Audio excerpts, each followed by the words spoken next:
Honkai Star Rail, a turn-based gacha RPG developed by HoYoverse, in the latest entry of the Honkai series. You take control of a trailblazer who joins the Astral Express in traveling to different planets, where you end up solving major issues going on during your trip. One Piece in space, basically. In February 2024, version 2.0 was released and added a whole new planet to explore. Penacony. This planet would bring with it the best story content we've gotten from HSR so far. That's surprising considering the previous arc, the Shinjo Lofu, is regarded by most of the player base, myself included, as being messy and undercooked in execution.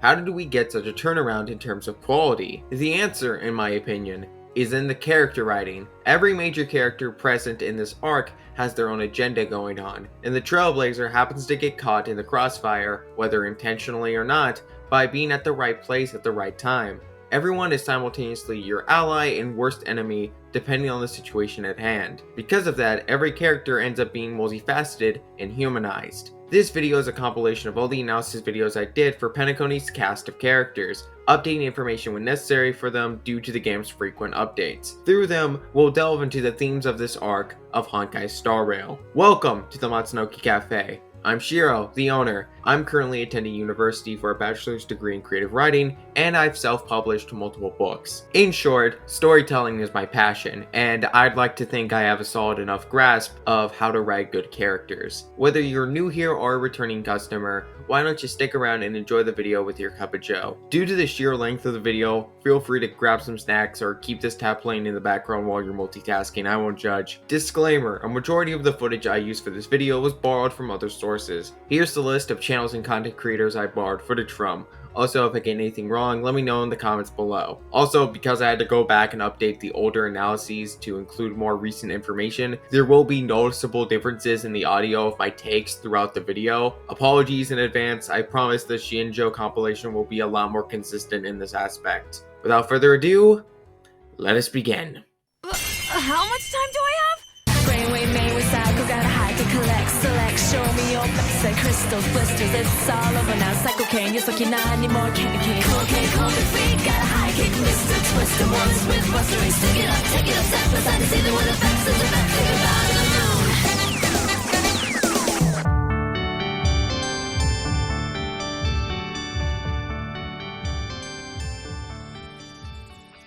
Misha, a small and precious bellboy working at the Reverie Hotel. He hopes to save enough money to go on journeys across the galaxy just like his grandfather did. Also, he has a connection to the cartoon characters in the dreamscape such as Clocky. And that was basically all we knew about him prior to 2.2. Yeah, I kid you not, Misha had next to no screen time before then. He showed up a few times throughout the first half of Chapter 1, then straight up disappeared for Chapter 2.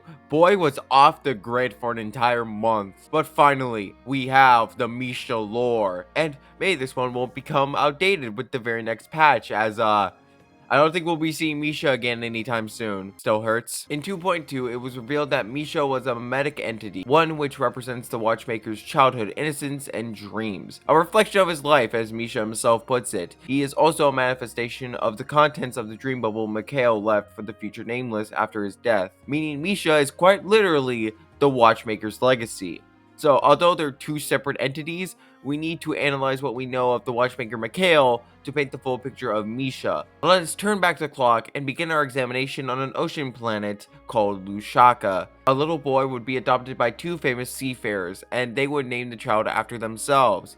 Mikhail Char Legwork would become the boy's full name, with his nickname being Misha. By the way, when I say Mikhail, I'm referring to the Watchmaker, and Misha is the mimetic entity. I'm stating that right now, so hopefully no one gets confused. Mikhail is the Russian equivalent of the name Michael, which in Hebrew means who is like God. The question is rhetorical, as no one is like God. In Christianity, Michael is one of the archangels and the field commander for God's army, who led the heavenly forces to war against the devil. Funnily enough, it's the opposite in HSR. The Watchmaker fell from grace, but inspired multiple factions to come together to stop Sunday from utilizing the power of eons. The name he inherited from his mother, Char, is most likely short for Charlotte, a name that originates from France and means free man. Knowing that Mikhail was a nameless and that the Penacony of his dreams does not belong to order, this is a perfect middle name for the legendary Watchmaker. Speaking of the Nameless, with encouragement from his father, Mikhail left Lusaka and boarded the Astral Express. When he first joined, his main role on the crew was essentially the janitor. The navigator at the time, Falcon, asked Mikhail how he had fixed a watch that was previously heavily broken. Mikhail couldn't give much of an answer other than he simply looked at it and knew it could be fixed. Seeing potential in the young man, Falcon decided to make Mikhail the train's new mechanic. This watch mentioned may be the Trailblaze Timer, an item you get as a reward for completing the first 2 trials of Equilibrium. In the game, obtaining this item twice from the trials increases your technique points in the overworld from 3 to 5. Now, I don't blame anyone for not remembering this item exists because it never shows up in your inventory. I know I was hit with the Mandela effect and thought the game always gave you 5 technique points from the start. Anyway, the description of the Trailblaze Timer indicates that this is the watch Falcon was talking about. It describes the same problems the watch faced in the same order. Knowing that, the quote attached to the timer's description may be Falcon giving it to Mikhail.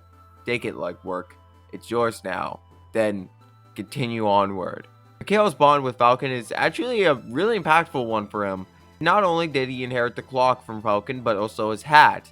When Mikhail chose to stay on Penacony with Tiernan and Rosalina, Granholm entrusted Falcon's hat to Mikhail. Granholm explained that when Falcon departed, he left his hat behind to be given to his best student. That same hat is the one the Trailblazer wears, inheriting the will of trailblazing from Mikhail and Falcon, and oh my god, it really is One Piece in space! Last thing to mention about the Trailblaze Timer is that it's described as a relic that might have been a pocket watch or a compass. Jumping forward a bit, we learned that the clock Mikhail's grandfather owned that inspired his dreams of Clocky was really a compass. This was a very subtle bit of foreshadowing to the misunderstanding that gave birth to the Clocky we know today. On this topic of clocks, I think it's best to now highlight how the imagery of clocks connects to Mikhail and Misha. You can very easily connect the imagery of clocks to concepts of dreaming, like how a lot of people set alarms to ensure they wake up at a specific time. However, I want to dive into a less on-the-nose, more spiritual symbolism behind the idea of clocks. Clocks can symbolize the passage of time and the flow of life. As a grim example, they can serve as symbols for death. The phrase memento mori comes to mind. Remember, you will die. Death is an inevitable fate for everyone, even someone as legendary as the Watchmaker. We see his entire life flash before our eyes, with the passage of time being indicated on the screen by showing silhouettes of Mikhail in front of a clock-like contraption. This interpretation of the clock imagery can also serve as a reminder to Misha for his spiritual death, which occurs during 2.2. It was inevitable that the amnesiac bellboy would remember the purpose of his creation. Once he did, he was forced to accept that his time had come to an end, a fate he accepted without issue. The last scene we see of Mikhail's life story is him conversing with Clocky, recounting the childhood dreams he would have of sailing the seas on a ship called the Compass. He says he wants to write down the dream, which I interpret as Mikhail setting up the dream bubble that would become the location, a child's dream. Inside that bubble, the mimetic entity Misha, an incarnation of Mikhail's childhood, was born. Misha, like Clocky, can only be seen by the Nameless, including those on the Astral Express. This is because the memory bubble he was born in, the bubble he himself served as the contents of, was a message to future Nameless to tell Mikhail's story and incline them to finish where he started and set Penacony back on track. However, he prefaces that the decision is ultimately up to them, and he won't make it for them. For the path of trailblaze is never paved by others. Misha's talk with Clocky is the perfect summation of the character and the themes attached to him. No matter how far you get in life, you'll never reach the true end of a path. New discoveries and achievements are made every single day, but that's okay. You leave behind a legacy, a trail you carved which other people, whether they be your descendants or someone you never knew, can venture further than you did. You plant the seeds for the next generation to truly bloom.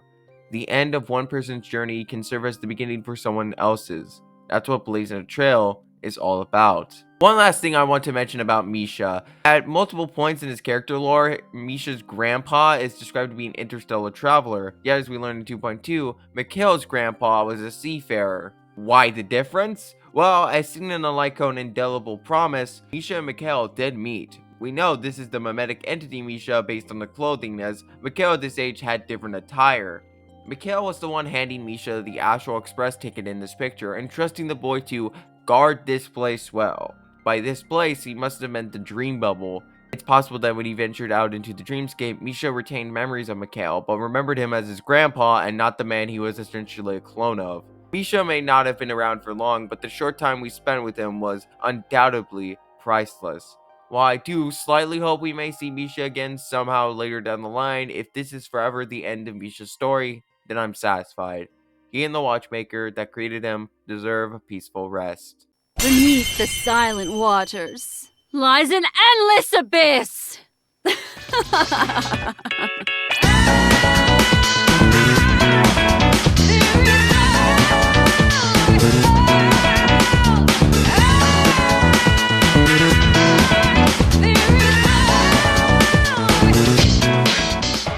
Black Swan had a lot of hype surrounding her throughout the first year of HSR. Her first appearance was in the Myriad Celestia trailer titled Fables About the Stars Part 1, which was uploaded on May 2nd, 2023, shortly after the game first launched and almost a year before she would make her playable debut in 2.0. It was clear that developers believed in her becoming a fan favorite from the very beginning.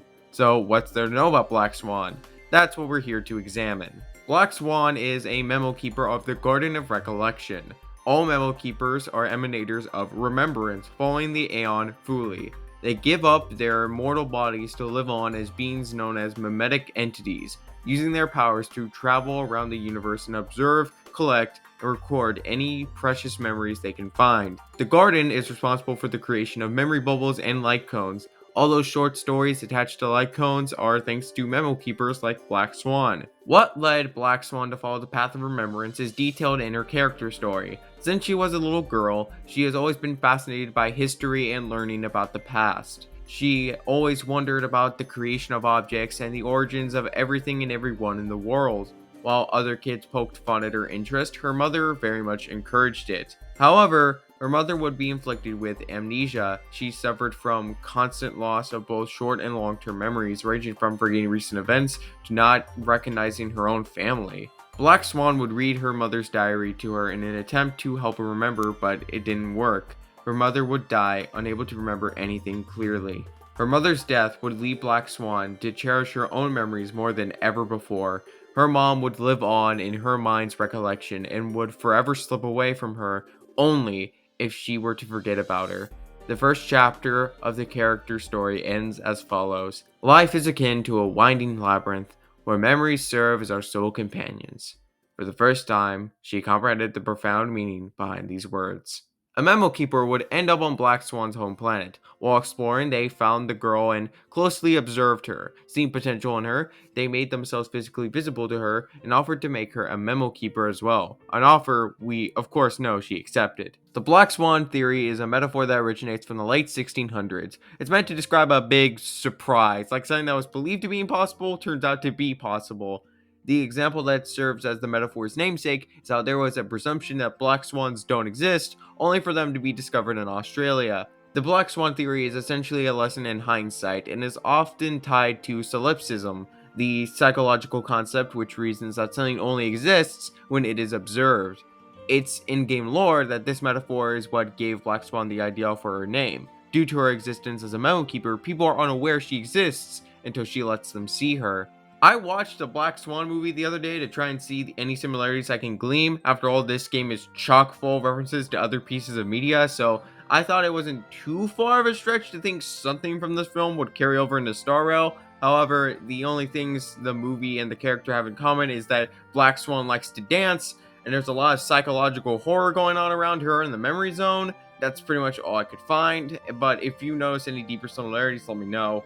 Yes, I did watch a movie for the first time so I could analyze a character from a gacha game. Don't ask me how deep I'm willing to dig to find stuff to talk about with these videos, because the answer is yes. Her final character story details how Black Swan has traveled to many different planets as a memo keeper before coming to Penacony. While most memo keepers write off the planet of festivities as a mirage without much deeper meaning, Black Swan decides to stick around and look into the planet's origins. However, dreams, they represent a distorted form of memories.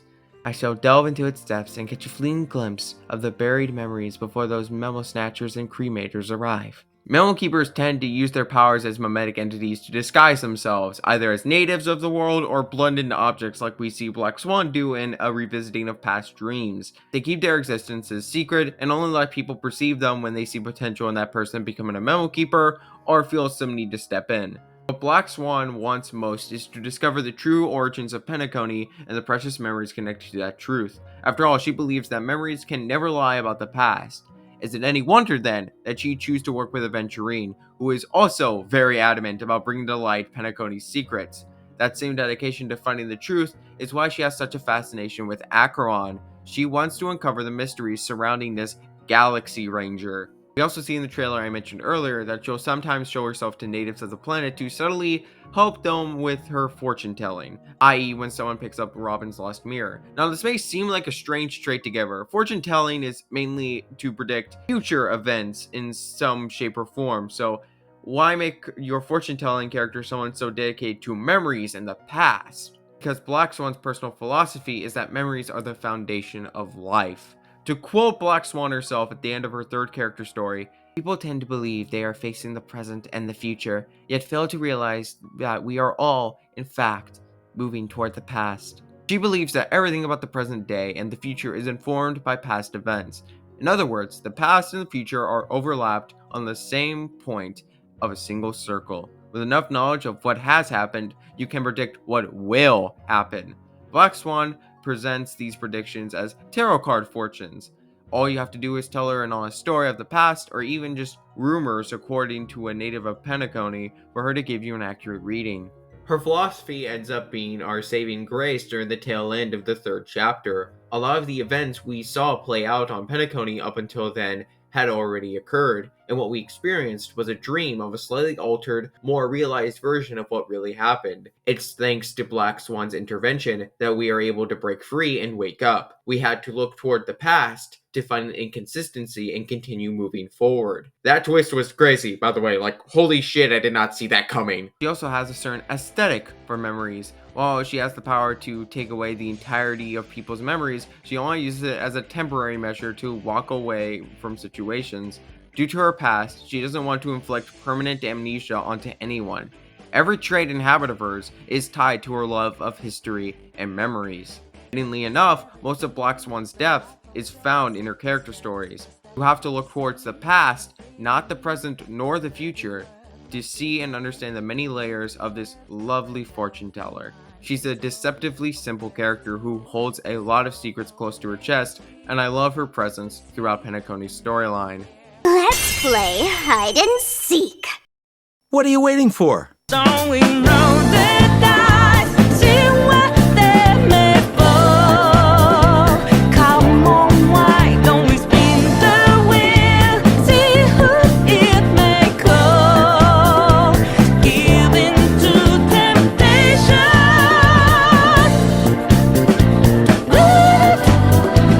Maybe lose it all, yeah. Who knows where the winds of fate may lead us. I decided to pair these two together for this one. Sampo and Sparkle are members of the Masked Fools, a mischievous group following the paths of elation. Their Aeon, Aha, is an unhinged and unpredictable individual, with it being outright mentioned in the game's databank that they select their emanators purely at random and toy with humans depending on their mood. Due to Aha being one of only a few Aeons who operate closer to mortals, it's no wonder that their ideology and chaotic tendencies strongly influence their followers. The Masked Fools seek joy above all else, stirring up as much mayhem as possible and by any means necessary to have a good laugh. As Cyndi Lauper famously saying, the Masked Fools just want to have fun. Y'all thought I was gonna rickroll you right there with the Asterically quote, but no, that fruit was hanging a bit too low for my tastes. Let's start with Sampo, since he's the first of the two we meet, making his debut in the story during the Eurilo 6 Trailblaze questline. He's actually the first person the team meets when they arrive on the snowy planet, though he runs off as soon as Shepard shows up in the area. However, he comes back around and saves the trio when Cocolia sends the Silvermane Guard after them. During our time in the underworld, we come to find out Sampo isn't well liked by anyone there either. Listen to voice lines about him. Everyone talks about how untrustworthy he is or the crimes he's committed. He's a pariah on all sides of the planet, though still seems to do his part as a member of Wildfire, albeit in a roundabout and silly way. His goofy persona ends up putting players' guards down, assuming he's relatively harmless at the end of the day. Sampo would fade into the background during the last part of the Eurilo 6 storyline in the sweltering morning sun. He disappears after he meets Serval at the start of the chapter and doesn't reappear until the very end. His relatively small impact on the whole scope of Eurilo 6's narrative was intentional, as explained by Sampo himself in this short epilogue. Hey, Sampo doesn't have to be a protagonist, right? The likes of us are better suited to, shadowy comic relief, eh? That, plus his line about wishing the people at the tavern his regards, served as confirmation of what faction he was truly part of. Sampo's full name is Finnish in origin. The Sampo in Finnish mythology was a magical device that was capable of producing unlimited resources, ranging from flour, to salt, to gold, which goes in line with the character's role as a shady salesman on Belobog and his desire for profit.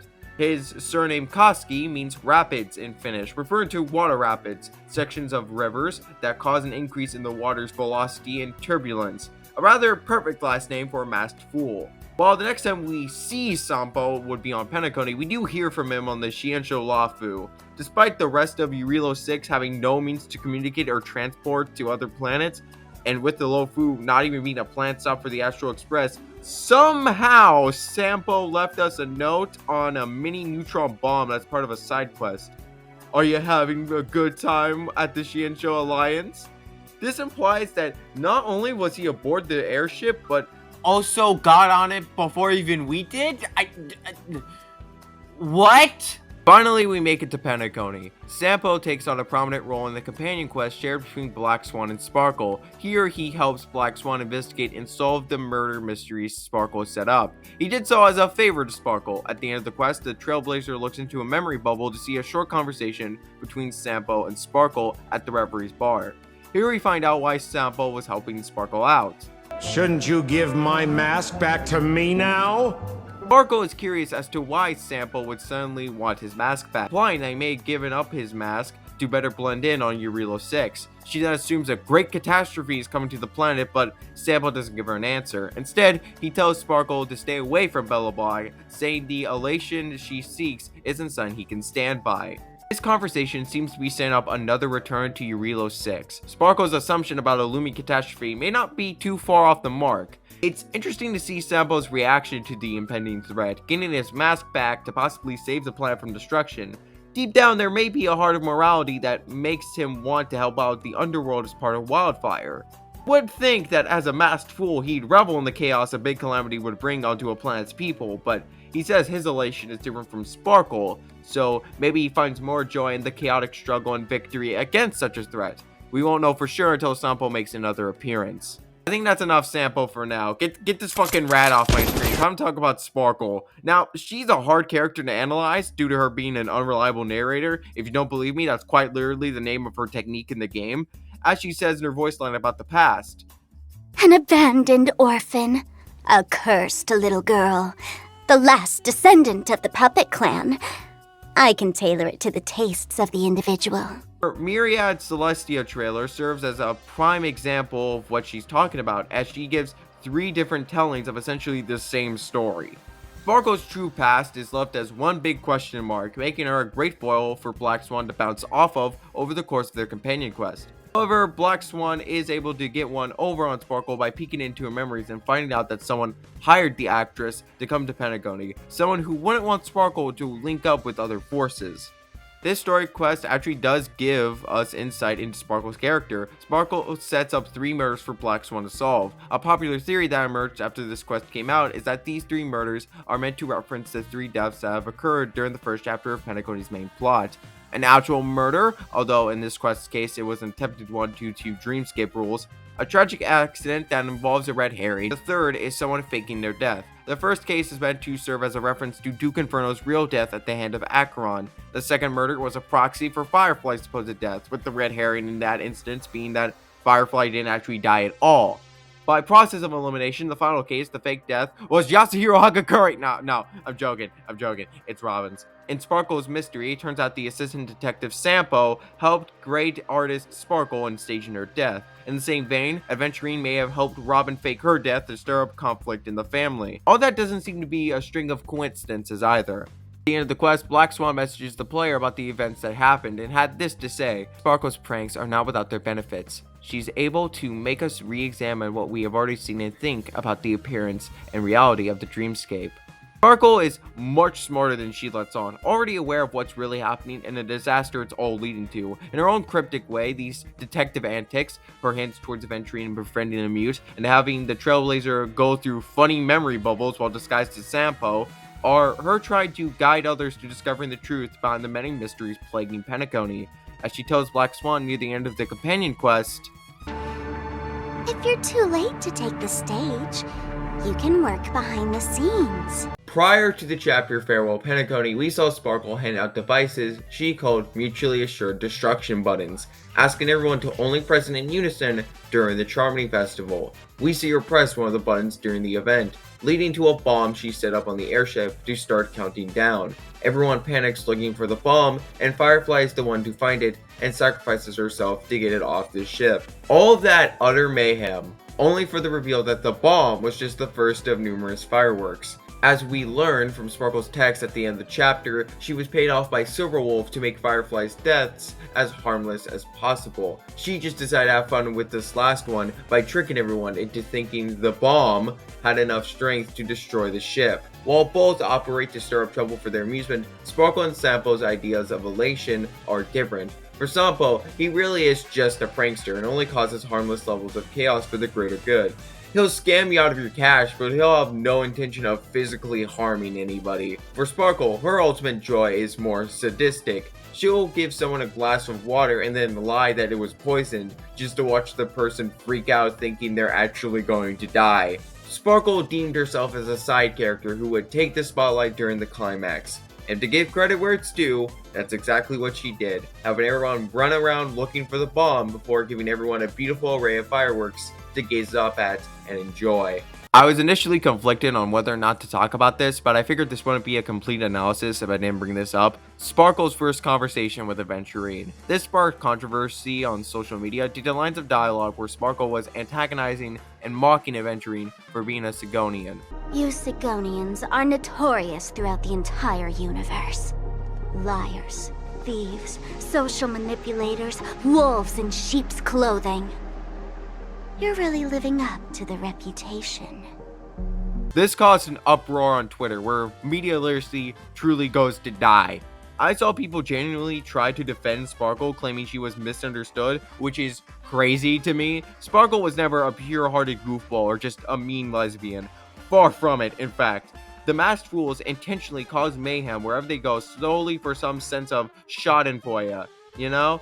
They're not a group of good people. Sparkle is not meant to be a good person. Hell, there's a scene at the end of Penacony's first chapter where she takes on Robin's appearance to taunt Sunday over his sister's death. What an asshole! Sparkle is a morally gray villainess with both likable and unlikable traits. People commonly love villains in media while not agreeing with their actions or beliefs.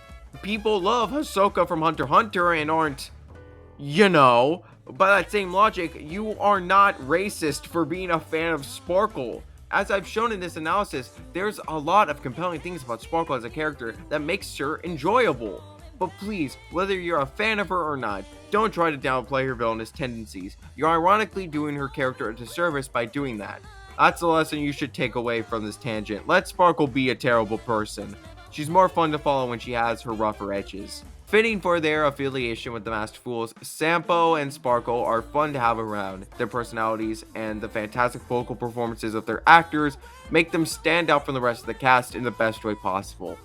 So good on you, Sampo. You did bring some joy into your audience. Now, on to the next character. I fucking got you with that, didn't I? I so got you! Dusk's reign. It too shall fall. And it will fall.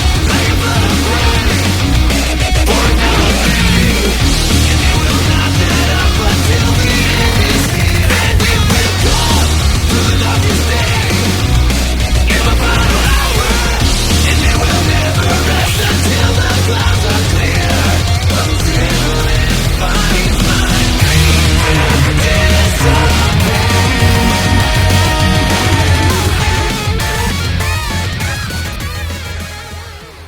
From the moment you first meet Acheron in the dreamscape, she's already given the vibe of a mysterious character who is much more than they let on. You two happen to enter the dreamscape together, she talks in red text, makes HI3 references, refuses to elaborate, and kicks you out with a judgment cut. Over the course of the Penacony storyline, we come to figure out that her identity as a Galaxy Ranger was a sham. In truth, she's an emanator of Nihility, who killed Duke Inferno and stole the Everflame Mansion's invitation so she could visit Penacony in their place. Her Odachi is also part of her true self, which is why she keeps it in her scabbard and rarely draws the blade. With Acheron being an emanator, I think it's important we examine how she connects to the path of Nihility. Welcome to Nihilism 101, where you'll really see me pull off my creative writing skills. First off, what exactly is nihilism? The general public sees it as a naturally pessimistic ideology that devalues everything in life and makes people act all doom and gloom. But to an extent, yeah, that's kind of true. The founding principle of nihilism is skepticism. According to the Internet Encyclopedia of Philosophy,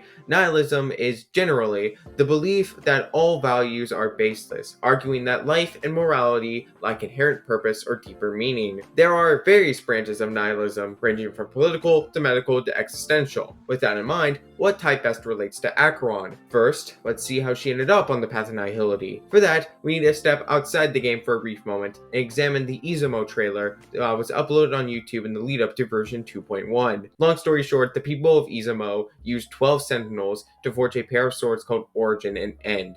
Acheron was an Oni girl who wielded Origin. When the swords broke, Acheron realized the battle was pointless. Both Izumo and its rival planet Takamagahara are destined to slip into the black hole they orbit.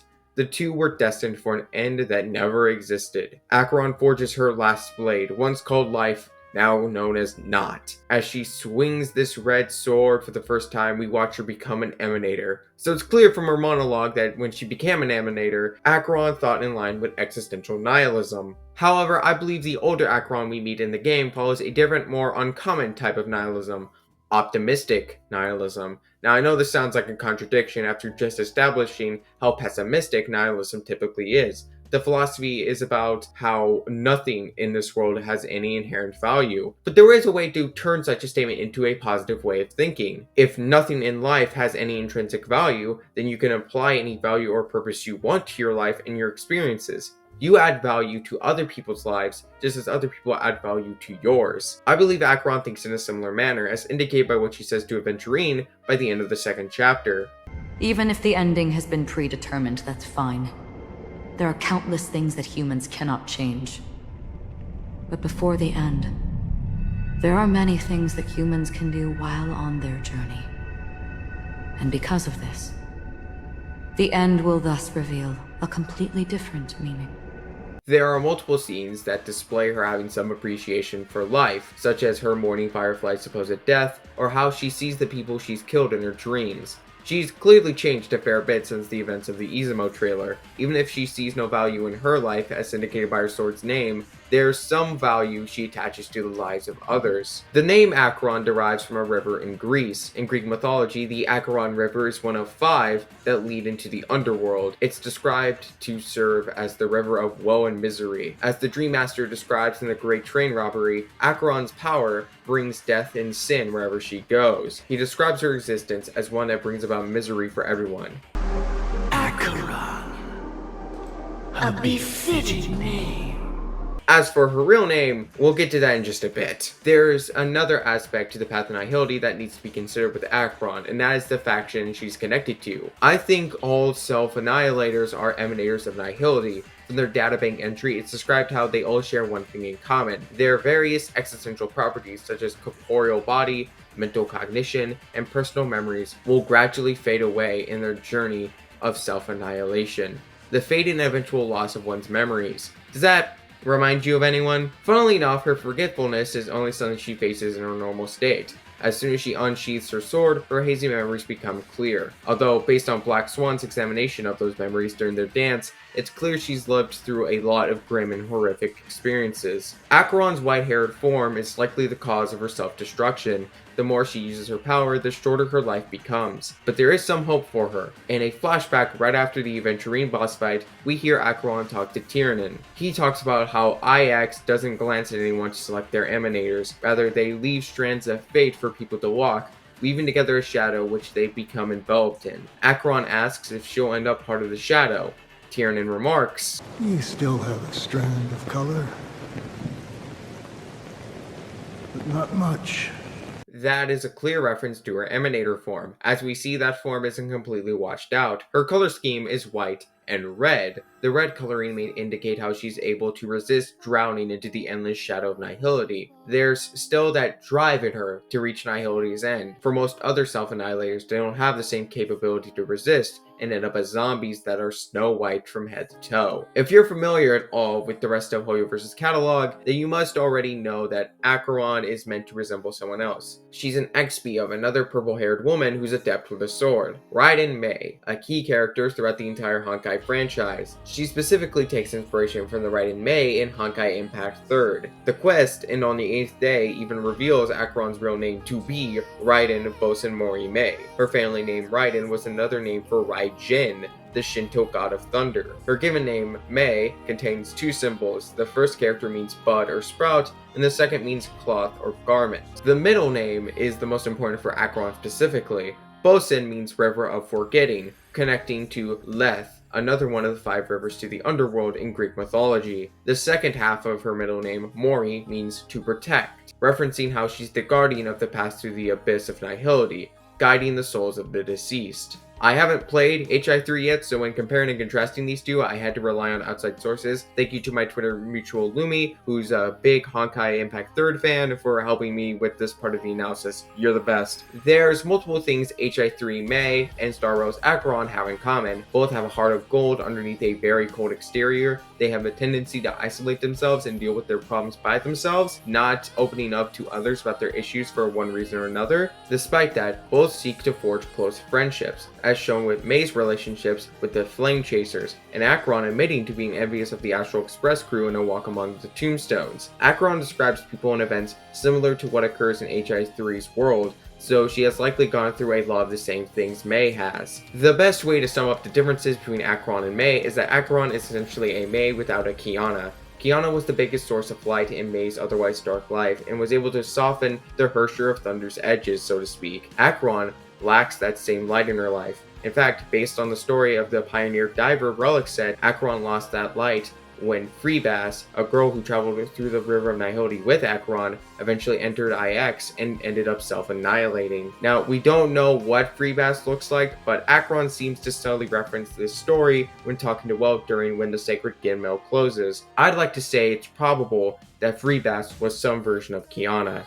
Then, what if the last bird finally soars into the sky, only to realize that the end of the light is not the sun, but darkness? Then why, exactly, do we even walk towards the light? Acheron was one of the biggest characters to come from Penacony in its main storyline. Her characterization is subtle, yet well done. She has lost everything she once held dear and has become very distant, but there's still a tenderness underneath it all. She adds a lot to the game and its narrative themes, and I hope she'll get to play a prominent role again in the future. Now that we're done talking about a faux Galaxy Ranger, why don't we shift our focus over to a real one? This is ninjutsu secret technique, dazzling obliteration.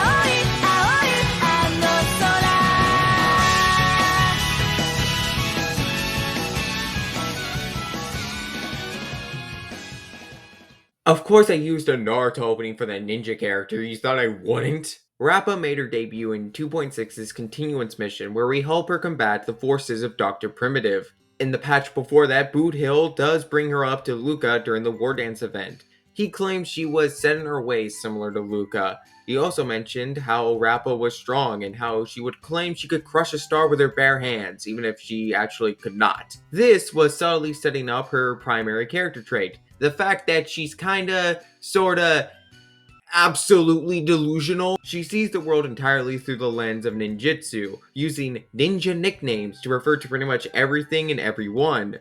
It becomes a running gag that other characters can barely interpret what she says. Girl, I cannot begin to fathom your cryptic speech. March straight up calls her a Chunibyo when she first meets her. As someone who often enjoys Chunibyo characters, yeah, Rappa grew on me pretty quickly. You know, if I had a nickel for every delusional erudition character, I'd have 2 nickels. Which isn't a lot, but Rappa's delusion isn't merely an act she puts up to stand out or present herself as more talented than she is. Her unique worldview is partially the result of a mimetic virus that she became infected with. But even before then, she interpreted the world around her through ninjutsu due to the cosmic ninja inscriptions, manga owned by Master Kucha, that he would allow her to read. Okay, I feel like I've jumped ahead a lot here. Let's back up and give some context.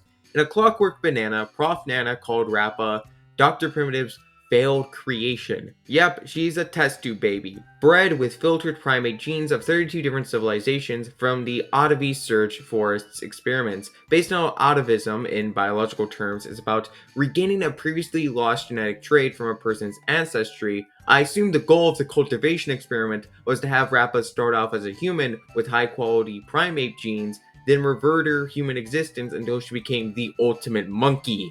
I'm taking pride in the fact I managed to deliver that line with a straight face. I doubt it's a coincidence that Rappa, despite following the hunt in the lore, is an erudition unit. After all, her greatest enemy, as well as her creator, is an emanator of erudition. It's a sign that the two are linked before it's told outright, and I think that's a really cool detail. And her element being imaginary ties into her delusions. Rappa was saved by the researcher who was in charge of looking after her, Denovison 75, or as he dubbed himself to fit into Rappa's fantasy, Master Kucha. When we get glimpses of her backstory before the big reveal, seen it through the lens of her mimetic virus, you can tell by the many pauses Kucha takes in the middle of his lines that he was making up his wise speeches as he went. Bro was no Master Wu, alright? What is weird?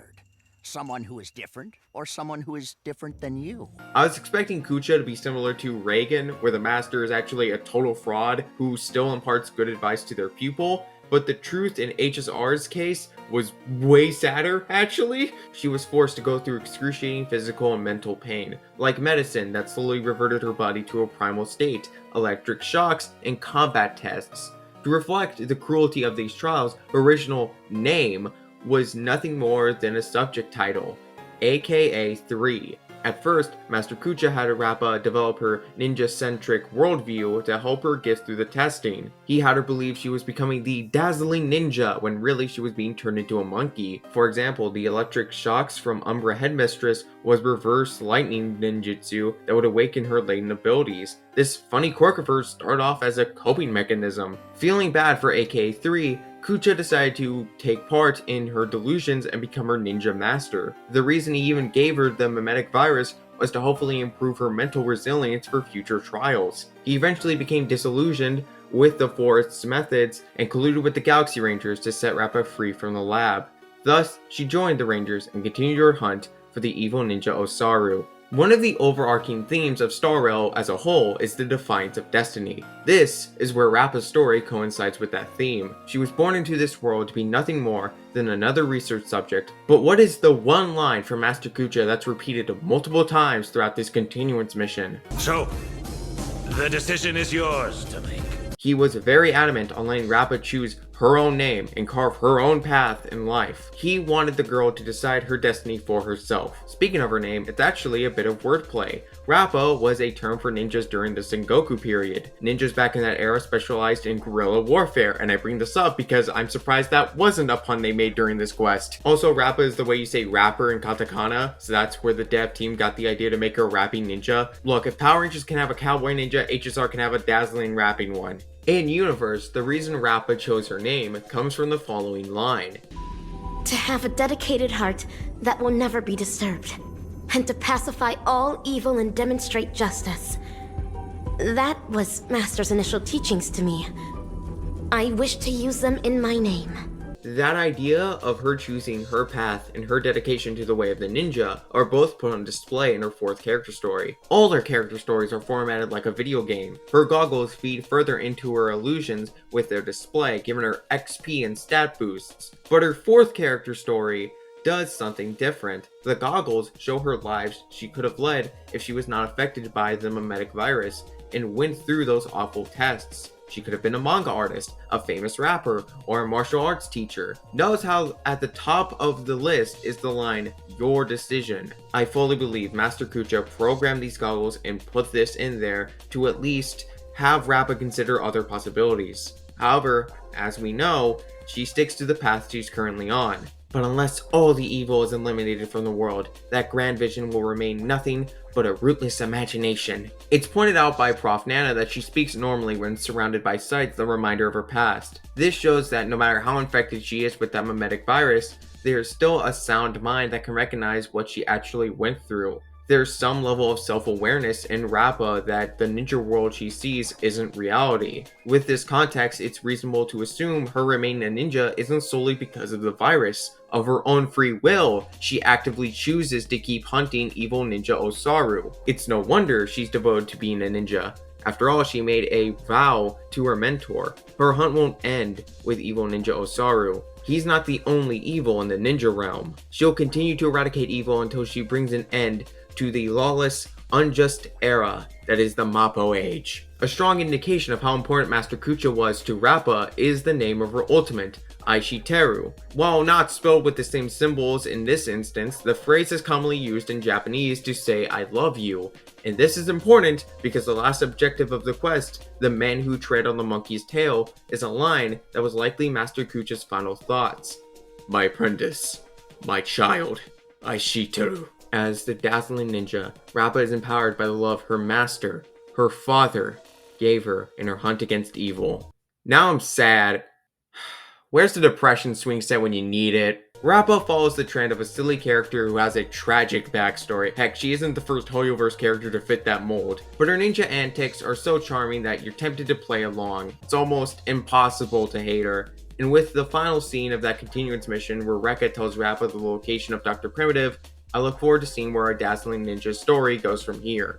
Hello! If you're enjoying the video so far, please hit the like button and consider subscribing to the channel. As a smaller content creator, it really helps me out. Plus, I do plan to cover Amphoria's characters and more characters from previous worlds in the near future, so look forward to those. Subscribing is totally free. You can unsubscribe whenever you feel my content is no longer your cup of tea, and most of all, subbing to the channel will put a big smile on my dumb face. I'm taking a note out of Quentin Review's book and introducing the first of multiple intermission segments. I figured this would be a good way of adding original content to make this full analysis more worthwhile for people who have already watched the previous standalone videos. If you don't care about this, I've designated chapters for the video so you can just skip to the next character analysis. For this first intermission, I want to go over my personal feelings on the game as a whole.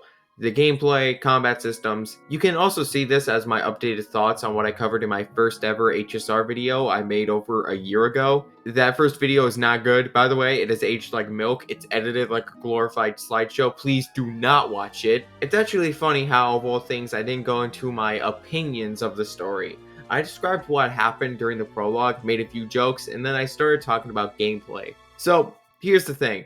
The characters and the actual events of the plot are compelling. It's just that the amount of story can feel overwhelming due to the relatively small amount of gameplay segments during the quests. 2.2 is the worst example of this. It was just cutscene after cutscene with next to no opportunities to battle enemies until the last third of the chapter. The game is still great despite these hiccups. I simply think they could strike a better balance between the amount of cutscenes and the amount of gameplay during story quests. The best way to do that going forward is to trim the fat of the cutscenes and make them less dialogue heavy. I would like it if the writers took a less is more approach with future stories. That would certainly make my job easier analyzing these characters if there's less dialogue to sift through. I mean, this is a complaint you can have with pretty much every gacha game in the industry, but this isn't the video to have a discussion about that. Or at the very least, upgrade the presentation of cutscenes so you aren't just looking at characters standing in one fixed place for extended periods of time. As for what I think of the general gameplay and combat, it's only improved with time. Say what you will about the power creep of the 5 stars, but the game is balanced well enough that you can clear most if not all the content with the characters you get for free. You know, so long as you look up free online guides to know how to build a team with actual synergy and not just 3 DPSs with 1 sustain. I've really grown fond of the lore of HSR's universe. I've always loved sci-fi stories that focus on outer space for this reason. One of the earliest shows I remember watching as a kid is Ben 10. For those who don't know, Ben 10 features a kid who gets a watch-like device that can transform him into a multitude of alien creatures. Episodes where Ben and his team leave Earth or learn more about a species Ben can transform into have always been some of my favorite content from that series. For similar reasons, I enjoyed my deep dives into the lore of the different planets, galaxies, paths, and factions existing throughout the vast universe of this one game. Although those deep dives came with the downside of me having this game on my mind almost 24/7 during the months in which I was working on the individual parts of this project, I kid you not, it got to the point I began dreaming myself as a character in the universe and hanging out with my favorite characters.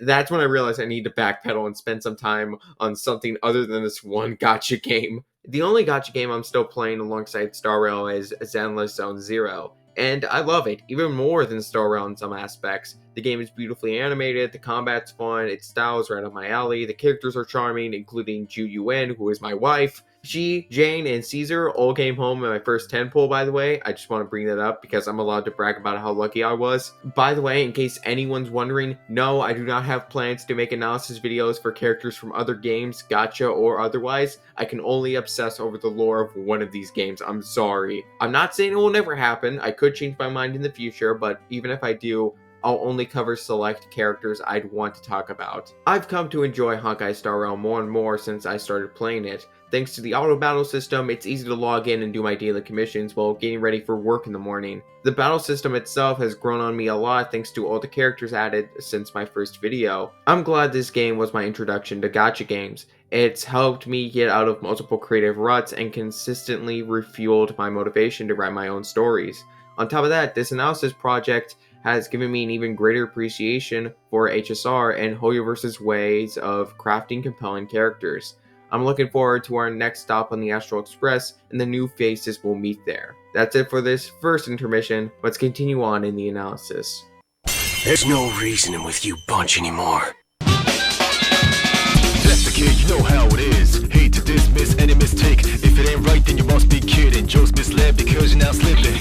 Oblique mind, then I give a fix. Simply blast it, it ain't a trick. Just one click, then a second click. Rest is on my goodness. Your history, then a mystery to entry. Just that I'm not so intrigued. Don't get it wrong, son, I'm a sweet treat. Bam, bam, bam, bam, have a nice dream. If it ain't proper, it's incomplete. Make you a shiver because you like a heat. Stop taking chances, it's real steep. Watch when you sleep, cause mine's not free. Boothill is one of my favorite characters in the entirety of HSR. The instant I first saw his design, I knew I was going to be a big fan. Meanwhile, most of the fanbase's reaction to his drip marketing was... Who? Even in universe, Don Hung had a hard time believing Boothill was a Galaxy Ranger. It was rumored they fell victim to the vengeance of Genius Society member Dr. Primitive. Though Boothill claims what really happened was that the Ranger simply went off the grid for a long stretch of time. When he arrived on Penacony, Boothill sought to hunt down Acheron. She posed as a Galaxy Ranger to get his attention and reach out to him, so to speak.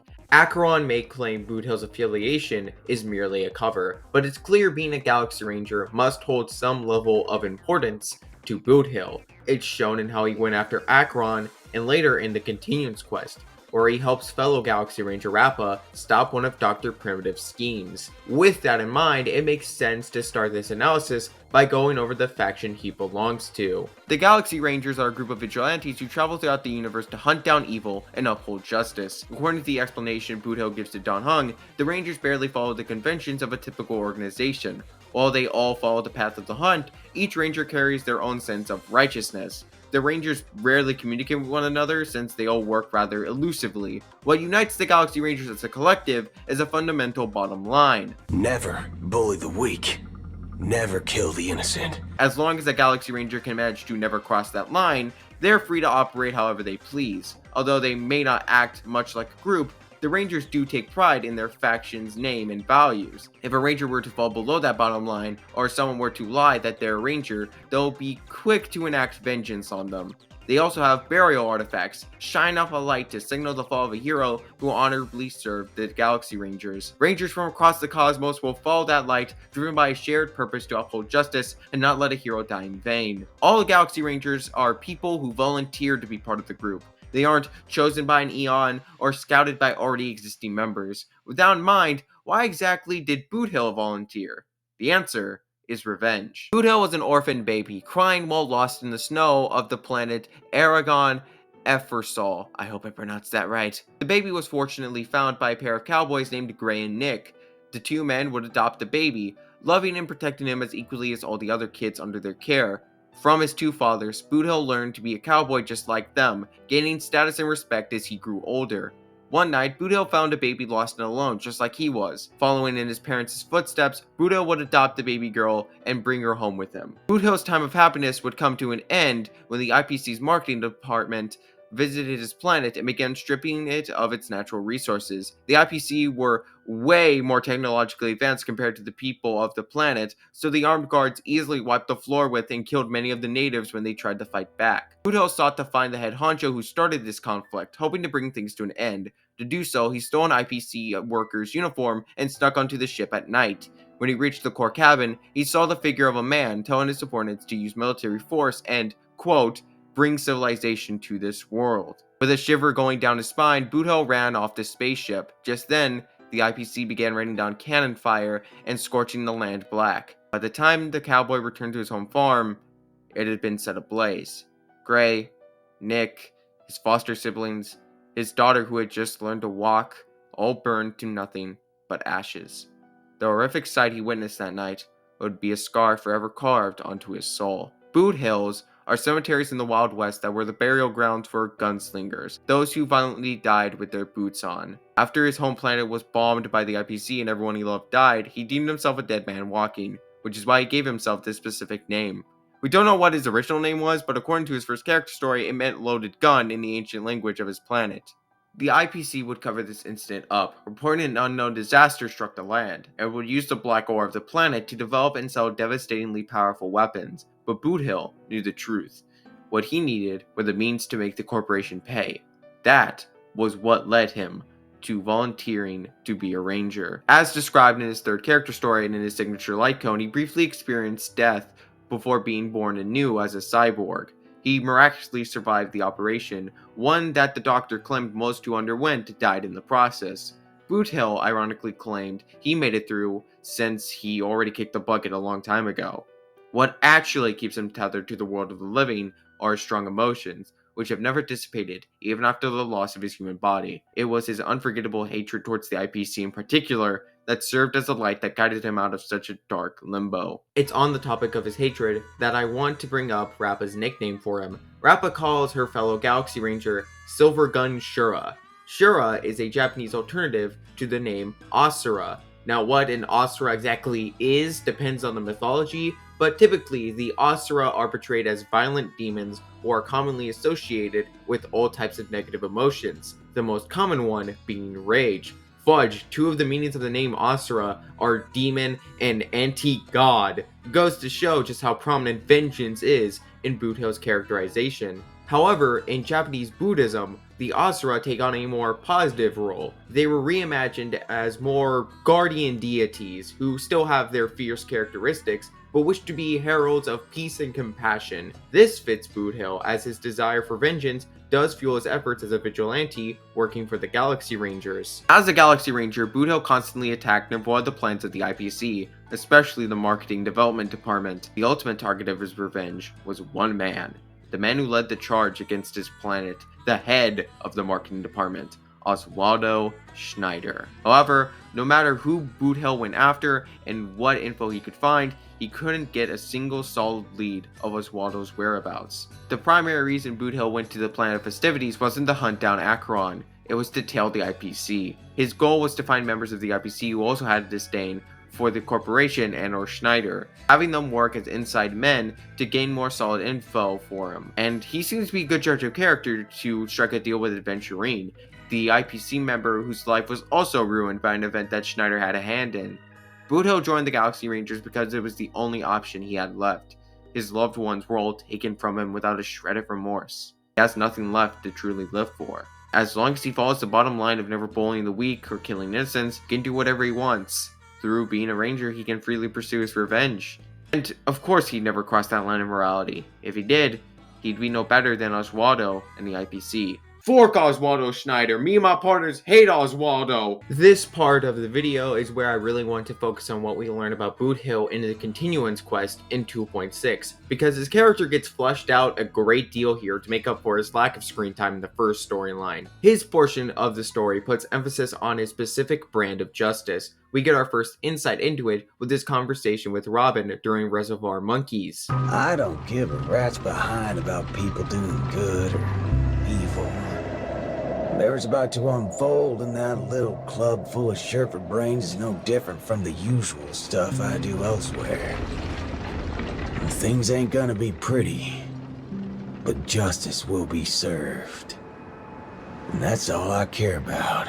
Even though he says he doesn't care about people doing good or evil, he clearly does, as evident by later scenes. So I think it's better to say that for our vengeful cowboy, whether you're a good or bad person doesn't matter to him. After all, as we learned with Sunday, you can be a good person who does bad things. You can also apply that thinking to Boothill himself. Just like how the Asura in Japanese Buddhism is still destructive despite being a guardian of peace, Boothill isn't an ideal hero. He doesn't care if he's a good or bad person for what he does as a vigilante, or if he's seen as good or evil by people around him. As he tells Luca during the war dance, honor is worth nothing to him. All that matters is that justice is served and he gets his revenge. His stance on justice ties into his thoughts on life and death. During Dead Banana Society, he gets infected with the brainwashing and is mentally reverted back to his child self before the IPC took away his home. While he does recover from this state pretty quick,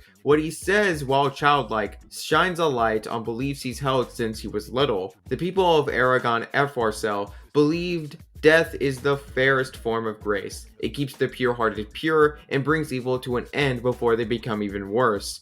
He also mentions how he learned from Nick that revenge needs no excuse. If someone asks why before they die, then they're an evildoer. And taking down evildoers is something that doesn't need to be taught. Be it a wanted criminal with the blood of many on their hands, or a young cowboy who's never fired a gun. Both share a common instinct in every sense of the word. And that's to put a bullet in anything evil. Muddle fudger. Do you think the writers are aware they wrote one of the hardest lines of fiction right there? Boothill is such a fun and interesting character. He's always putting his life on the line and has taken multiple lives in the past, but his heart and mind remain just. Seeing him help Rekka and Robin unite the people of Dreamflux Reef was such a nice moment for his characterization. This cowboy shows that sometimes a good-natured heart needs a tough exterior. Lying beneath his goofy yet badass demeanor, Boothill is a lonely man with a deeply tragic story. Definitely up there as one of the most tragic backstories in the game so far. Due to the IPC's growing prominence in the story, I'm sure Boothill will continue to play a substantial role even after the Astral Express leaves Penacony for the next planet. How his quest for vengeance plays out from here is anyone's guess. The writers could hide in the tragedy of a story, making him lose himself and become consumed more and more by his resentment. However, I sincerely hope that when the time comes for this ranger to have his revenge, he'll have found a new reason to continue living. I think that's enough time in the spotlight for our favorite space cowboy. Let's take some time to touch on the IPC he so vehemently hates, starting with... The dice have been cast.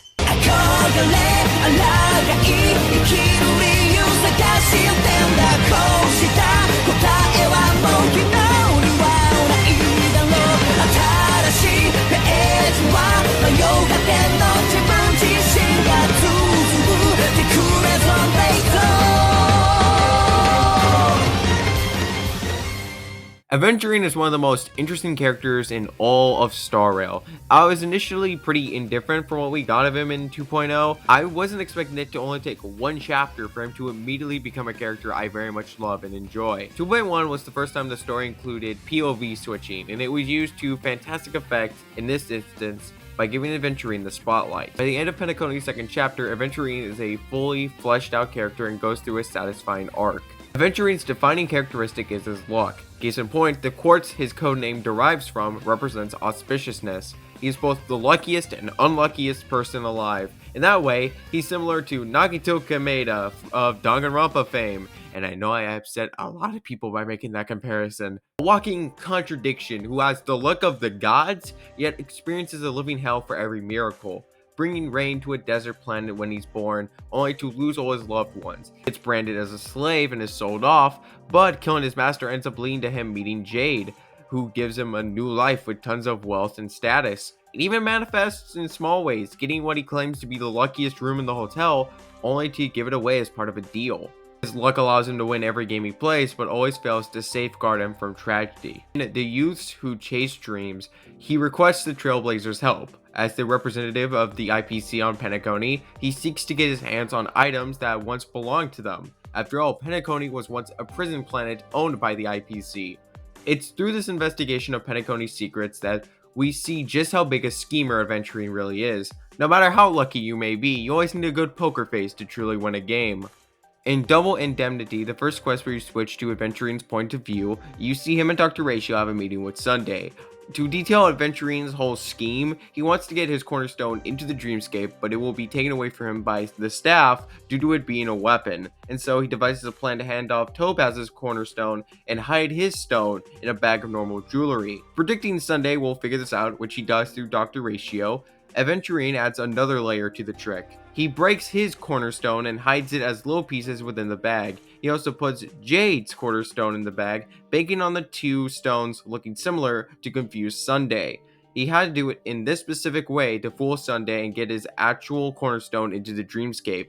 Aventurine was technically telling the truth when Sunday uses Harmony-powered lie detector. The Aventurine cornerstone was safe and in the bag. It was even kept safe from Sunday's hands. Once Aventurine was alone in the theme park, he put his cornerstone back together and would then use its power to achieve his boss form. And so, he bet his biggest gamble yet in a game against the Express crew and Acheron, a game that would expose the family for all their lies and shams. And although he lost the fight, he won his gamble. After the light of Aventurine's cornerstone disappeared, Topaz and Jade intend to use the fact Sunday is holding onto their cornerstones to gain the legal authority to conduct a big-scale investigation of Penacony, proceeding to the next stage of the organization's plot. However, there's more to Aventurine's actions than what the IPC wants from him. I believe he had a more personal goal driving him than he let on. In the lead up to the boss fight against him, we see Aventurine talking to his past and future selves. His future self highlights how scared he is underneath his grand exterior. He's not as cocky and brave as he appears to be. They only see your big bets, your bravado, the full house, the straight flush. They don't know the other hand is below the table, clutching your chips for dear life. Underneath it all, his luck is all he has. He's sentenced to death and has only avoided that fate prior to this thanks to his extreme luck and nothing more. That luck can only save him, though. It's never been able to save the people he cares about, such as his family. After being dealt such a bad hand throughout his life, Aventurine seeks to find a reason for him to struggle against fate and continue living. In A Walk Among the Tombstones, after getting cut down by Acheron, he asks her, "Why are we born into this world if it's just to die?" The horizon of existence, a manifestation of IX the Nihility. It's ironically in this black sea of meaninglessness that Aventurine finds his answer. Even if everyone is fated to die, there is so much one can do while alive. Now that Acheron has cut him free of the shackles of the Harmony and his gemstone is depleted, there's nothing tying him down. Aventurine is free to live how he wants. He's no longer dormant, to use the words of a wise doctor. Realizing there's so much he has to do before he can join his loved ones in the afterlife, he bids his past self farewell and goes on ahead. I'm kicking myself over the fact I didn't talk about it more in my original video, but Aventurine talking to his child self in the horizon is such a well put together scene. It's Aventurine realizing his life has value, that it's okay to be Kakavasha. Aventurine's arc shows us that no matter what the world may tell you or what misfortunes come your way, it's okay to be you and live as yourself. Aventurine's character arc is beautiful to watch. He lost everything and became a man with a hopeless mindset, willingly risking and gambling his life again and again due to personally seeing no value in it aside from the material price put on him. but within the Black Sea, he found the true value to his life and the resolve to keep moving forward. It's no wonder he became such a fan favorite after this chapter. But turns out he wasn't dead after all. Aventurine did come out alive from the ordeal, thanks in part to the assistance of a certain Knight of Beauty. How did Argenti save him from the literal sea of nothingness? Never explained. Honestly, I hope it never gets explained because it's funnier that way. And now he's working with Boothill so they can take down Oswaldo Schneider. May his journey be forever peaceful and his schemes forever concealed. We're not done with the IPC just yet, however. The market is unpredictable. We have a deal. I don't stop doing gas days. My young dad kid then who got maturity. I don't stop doing gas days. Sky time on a car outから何回だって立ち上がる。もがき求めた想いを強く願って繋いだ。I will save the soul, just ask me.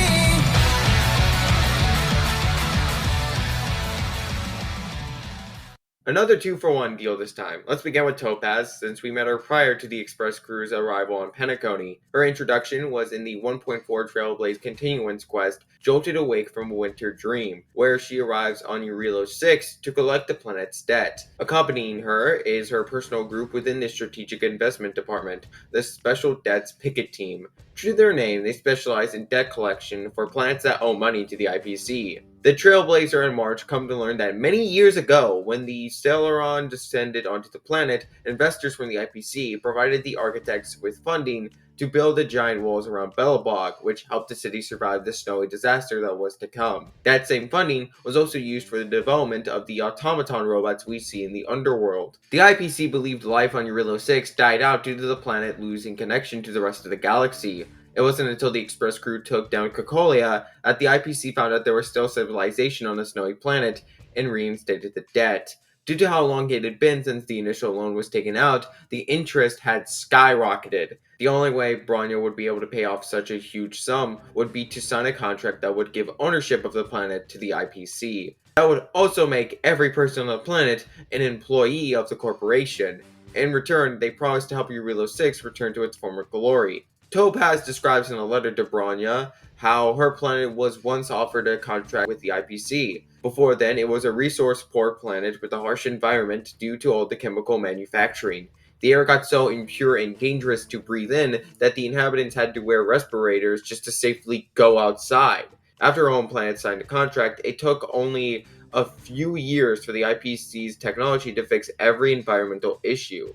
Topaz recognized the benefits the IPC granted her home, and so joined the Strategic Investment Department so she could bring that same level of prosperity to other struggling planets. Although the elephant in the room is that the IPC is essentially if Amazon were colonizers, the terms of the contract, ownership of the planet and its people, is purely for their benefit and not the native inhabitants. Once Eurilo 6 has been restored from the winter hellscape it currently is, the IPC is going to take all the precious resources they can, resettle on the planet, and work the general population to the bone.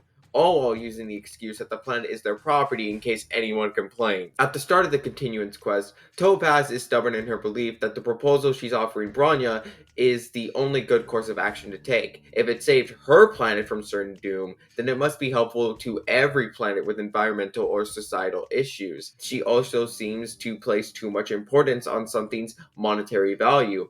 During Future Market 1, we meet Topaz in the museum where she critiques a piece of art by saying the following. I suppose what I'm trying to say is, what I'm drawn to isn't the style in which a piece is painted, but its overall value. Its intrinsic value may only be 50,000 credits, but its added value might push the total up to 200,000. This shows that Topaz is so engrossed in her job that she's come to view the entire world monetarily. Bronya unites her people to fight for the freedom to control their own fates and shows Topaz the engine of creation, a machine solely developed by Belobogians with the purpose of restoring Eurilo 6 and driving away those who threatened their homeworld. And I think I'll let Topaz's response to the people's collective resolution speak for itself. I'll fight for this opportunity for you, Bronya. I shouldn't have conflated your own circumstances with my childhood. That was a serious lapse of judgment on my part. My world never had a resolute leader, so People gave up on the idea of saving themselves long ago. But your civilization has persisted through the snow and storms for 700 years. A truly admirable feat. Topaz is convinced to overturn the IPC's offer to purchase Belobog, taking full accountability despite what punishments she'll face for failing her mission. The gemstone Topaz can apparently represent different things depending on its coloration. Yellow Topaz, the same color as her cornerstone, represents happiness, vibrancy, and personal power. All three characteristics definitely describe her as a character and as one of the 10 stone hearts. Ironically though, she loses some of that personal power due to her demotion at the end of the continuance quest, going from P45 to 44. Aventurine even rubs it in her face how he's ranked higher than her, claiming her big heart is a liability to her profession and not an asset. Despite what her coworker says, her heart is her strongest attribute. Her real name, Yelena, is a Slavic name that derives from the word for deer, Yelen. Deer represent gentleness and caring, fitting with how underneath her business-first tactics, she has a big heart and is doing all this with a genuine desire to help others. This is also shown in her lore. It's mentioned in one of her character stories that, quote, "It is strictly forbidden to bring any form of organic pets on site to any of the International Peace Corporation's offices." Despite that rule, she brings her warp trotter Numby to the office all the time, not only because it helps her with her job, but because she just loves her pet that much. Also, the deer head is the symbol of the hunt path, so her name also fits her path as a playable unit. I've always been a fan of Topaz, and analyzing her for this video series has made me appreciate her characterization a lot more. She's well written and fun to have around, and I'm happy she got to appear on Penacony. But we're only halfway done. It's now time to talk about the Stoneheart of Credit, Jade. Let's start off Jade's part of the analysis with what I talked about at the end of Topaz's segment, that being the meaning behind her cornerstone. First off, green is the most popular hue of Jade, as well as the most sought after. This is probably why in HSR, Miss Jade is the highest ranked among the Stonehearts we've met so far. She's ranked P46, one rank below the Stonehearts leader, Diamond. It could also tie into how Jade is an expert in her field and has been a Stoneheart for a good while, as evident by Topaz's character story and Aventurine's flashback. Looking at the more spiritual values attached to her gemstone, green Jade specifically often symbolizes wisdom, balance, and prosperity. And once you look at that, another connection to the character. Her Bana Jade exchange offers people the prosperity they wish for, but balances it out by having them give up something in return. As for her real name, this is where we run into a roadblock. Unlike the two Stonehearts that came before her, we don't know what Jade's real name is. As I said in Boothill's analysis, the IPC are clearly being set up to have a continued relevance in the stories of future planets, so there's no way this is the last we see of Jade. It's possible they're saving the reveal of her name for when they show her backstory in a flashback, similar to what they did with Aventurine. For now though, there are enough clues for us to speculate on what her real name is. We finally meet Jade in person on Penacony in a quest titled All About Eve. The name of this quest is a reference to the 1950 film of the same name, written and directed by Joseph L. Mankiewicz. The film involves a woman named Eve inserting herself into the life of a famous actress who she's a huge fan of. Since we take control of Topaz for this quest, it could be indicating the huge amount of admiration she has for Jade. However, I think the name of the quest goes deeper than a reference. A lot of people theorize that Jade's real name is Eve. The name of the quest where she makes her proper debut is only one of multiple clues that led many players to subscribe to this theory. Some people say her signature, which you always see her write when she uses her skill, seems to look more like Eve than Jade. I can't tell though, I can't read cursive to save my fucking life. And of course, the biggest reason as to why Jade's real name might be Eve is the multiple references to the story of the Garden of Eden attached to her character. A snake appears in most of her attack animations, as well as her splash art. Her splash art and signature light cone feature an apple, the forbidden fruit the snake tempted Adam and Eve to eat. Eve was the first of the two to take a bite, convincing Adam to do the same after her. Just like the biblical Eve, Jade's business practices could be seen as her tempting others to have a taste of the forbidden fruit. However, that's only one answer. When I brought up this theory on the short stream I did where I pulled for Jade, my friend Deanna, go follow her, she's fun, suggested that Jade's real name could be Lilith. Now, Lilith's role in the Garden of Eden isn't as set in stone as it is for other characters involved, Doing research into this led me down a rabbit hole to so many different interpretations of Lilith's part in the story. So I'm just going to give you the general framework and mention specific interpretations that I found that potentially tie back to Jade. Lilith was the first wife of Adam, who was cast out of the Garden of Eden because she wanted to be equal to Adam and not subservient to him. One interpretation of Lilith has her be the mastermind behind the snake that tempted Adam and Eve to disobey God and eat the apple. That's why you'll see snakes in artworks that depict Lilith and her reinterpretations of other media, such as Shin Megami Tensei. So, you know, a lot of her artwork in various forms of media feature her holding snakes. As soon as I learned of this interpretation, it was easy to tie it to Jade. After all, she's the master in control of the giant snake. So yeah, I definitely subscribe more to the theory that Jade's real name is actually Lilith, just like how you should subscribe to my YouTube channel. With these biblical references in mind, it's easy to sum up Bond and Jade exchange as being a deal with the devil. You technically get what you asked for, but there lies a heavy drawback to your newfound power or success. Sweet dew paired with bitter poison. And man, as the devil never looked more attractive. Sorry, I'll get back on track. I don't know what came over me there. This isn't to say Jade is pure evil. It's not like you ask her for a pencil and she asks you to give her every penny in your bank account in return. She believes in equal exchange. If you want something from her, you must offer to trade her something of equal value. Her character story doesn't tell us anything about her past or how she joined the IPC. Instead, it cements her philosophy of how nothing is truly beyond value. While the end results of her deals may seem cruel, such as taking a loving couple's memories in exchange for absolute wealth, or taking the emotions away from a vengeful soldier and turn him into another monster, they're not meant to be generous dealings. They're meant to be fair and balanced. You know, Fullmetal Alchemist equivalent exchange, all that jazz. They ask her for such fantastical things, it's only right if she asks for something equally over the top as the price. Something else that demonstrates her lack of malice with Bond and Jade exchange is the fact she never goes out looking for clients. It's always someone coming to her with a desire they want to fulfill. Do you see how this still goes in line with how green jade is the most sought after hue of the gemstone? Jade is defined by her patience. Instead of actively hunting down any business venture she can find, she lies in wait. Come the toil of spring and yield of fall, I patiently wait for the branches to be heavy with withered fruits. All for the Amber Lord. Jade is, as she self-describes in her second character story, simply a merchant. Her signature light cone also delves into this aspect of her character. Kids admire her, wanting to be just like her. Someone who supposedly brings light and hope to others. A philanthropist with a hidden agenda. A villainous merchant who mortgages souls. She was labeled by the world in many such ways, yet only she understood the true morals behind these actions. She isn't pure of heart, nor is she an irredeemable monster. She's one of the most morally great characters we've gotten so far. Her presence in the plot is relatively small at the moment, but what we got from her opens up many windows of opportunity for the future of HSR. I look forward to seeing her appear again. My friends, indulge yourselves. Let it go, let it out, let it go, let it out. Take a deep breath, deep breath, deep breath.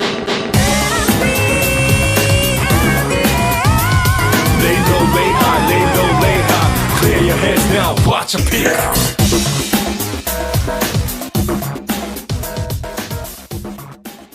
Gallagher, a security officer of the Bloodhound family, turned out to be a mimetic entity created by a history fictionologist, a pathstrider of Enigmata. Gallagher was the creator of the something unto death monster lurking on Penacony. You'd think that means he's one of the biggest antagonists of the arc, but no, he's actually an important ally, especially to the Nameless.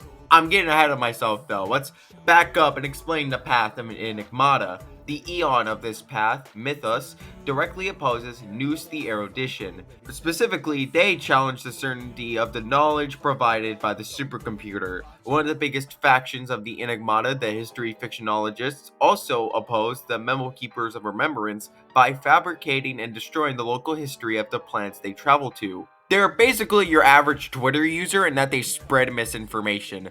But unlike your average Twitter user, their efforts have a purpose. If you can use what has happened to predict what will happen, then twisting the truth of the past can make the future unpredictable. In their own strange sense of altruism, the fictionologists rewrite the past to unshackle planet and its people from it and save them from what may have otherwise been a predetermined fate.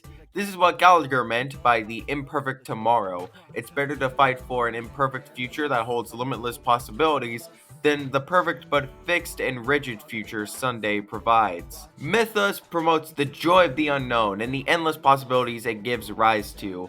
If there was no unknown to venture into, there would be nothing for humans to learn and grow from. That aspect of discovery is a fundamental aspect of life, one which Mythos and their followers value above all else. There's supposedly evidence that the history fictionologists are all emanators of Enigmata, though this may just be another piece of misinformation that was spread by them.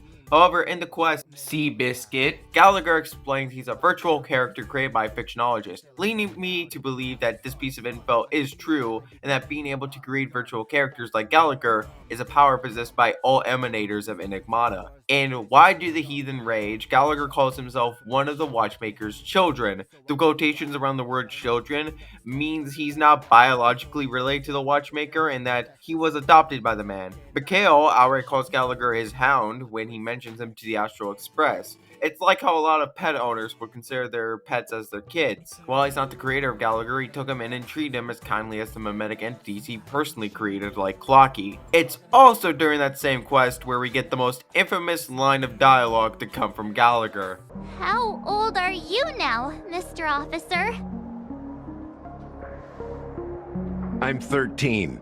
Now, despite this initially being presented as nothing more than a dumb joke, the capitalization of the word 13 was a little suspicious. Many people, myself included, were quick to deduce the capitalization was meant to signify the 13th major arcana of the tarot card deck, death. Not only is this a clever bit of foreshadowing of him being connected to the something unto death meme, but you can draw comparisons between the arcana and Gallagher's character. Despite its foreboding name, the arcana has little to do with physical death, like how the death meme's real name is Dormancy, and its supposed victims don't die in the dreamscape.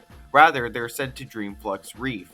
In the upright position, the death card represents a transformation, a shift from one phase of life to another. This also fits Gallagher as he went through a physical transformation to look the way he does. Gallagher's appearance is akin to a Frankenstein's monster. The fictionologist stitched together traits from 52 loyal members of the family to create a virtual character with a facade that would convince pretty much everyone. That's why the credits for the 2.2 story quest list Penacony having played as Gallagher, as it was the natives of the planet that were used as inspiration for his appearance. By the way, in case you were wondering why the number 52 specifically, my closest guess is that 52 is divisible by 13, but who knows, that may just be an unintentional coincidence and I'm drawing squiggly lines to connect two dots that weren't even there. I look too deep into this shit sometimes. He also ties into concepts from the reverse position of the arcana. In that position, the card signifies how the person has been avoiding or resisting change. They stagnate with where they are now and or are unable to let go of the past. This is shown with Gallagher, deeming himself a traitor to the Watchmaker for giving up on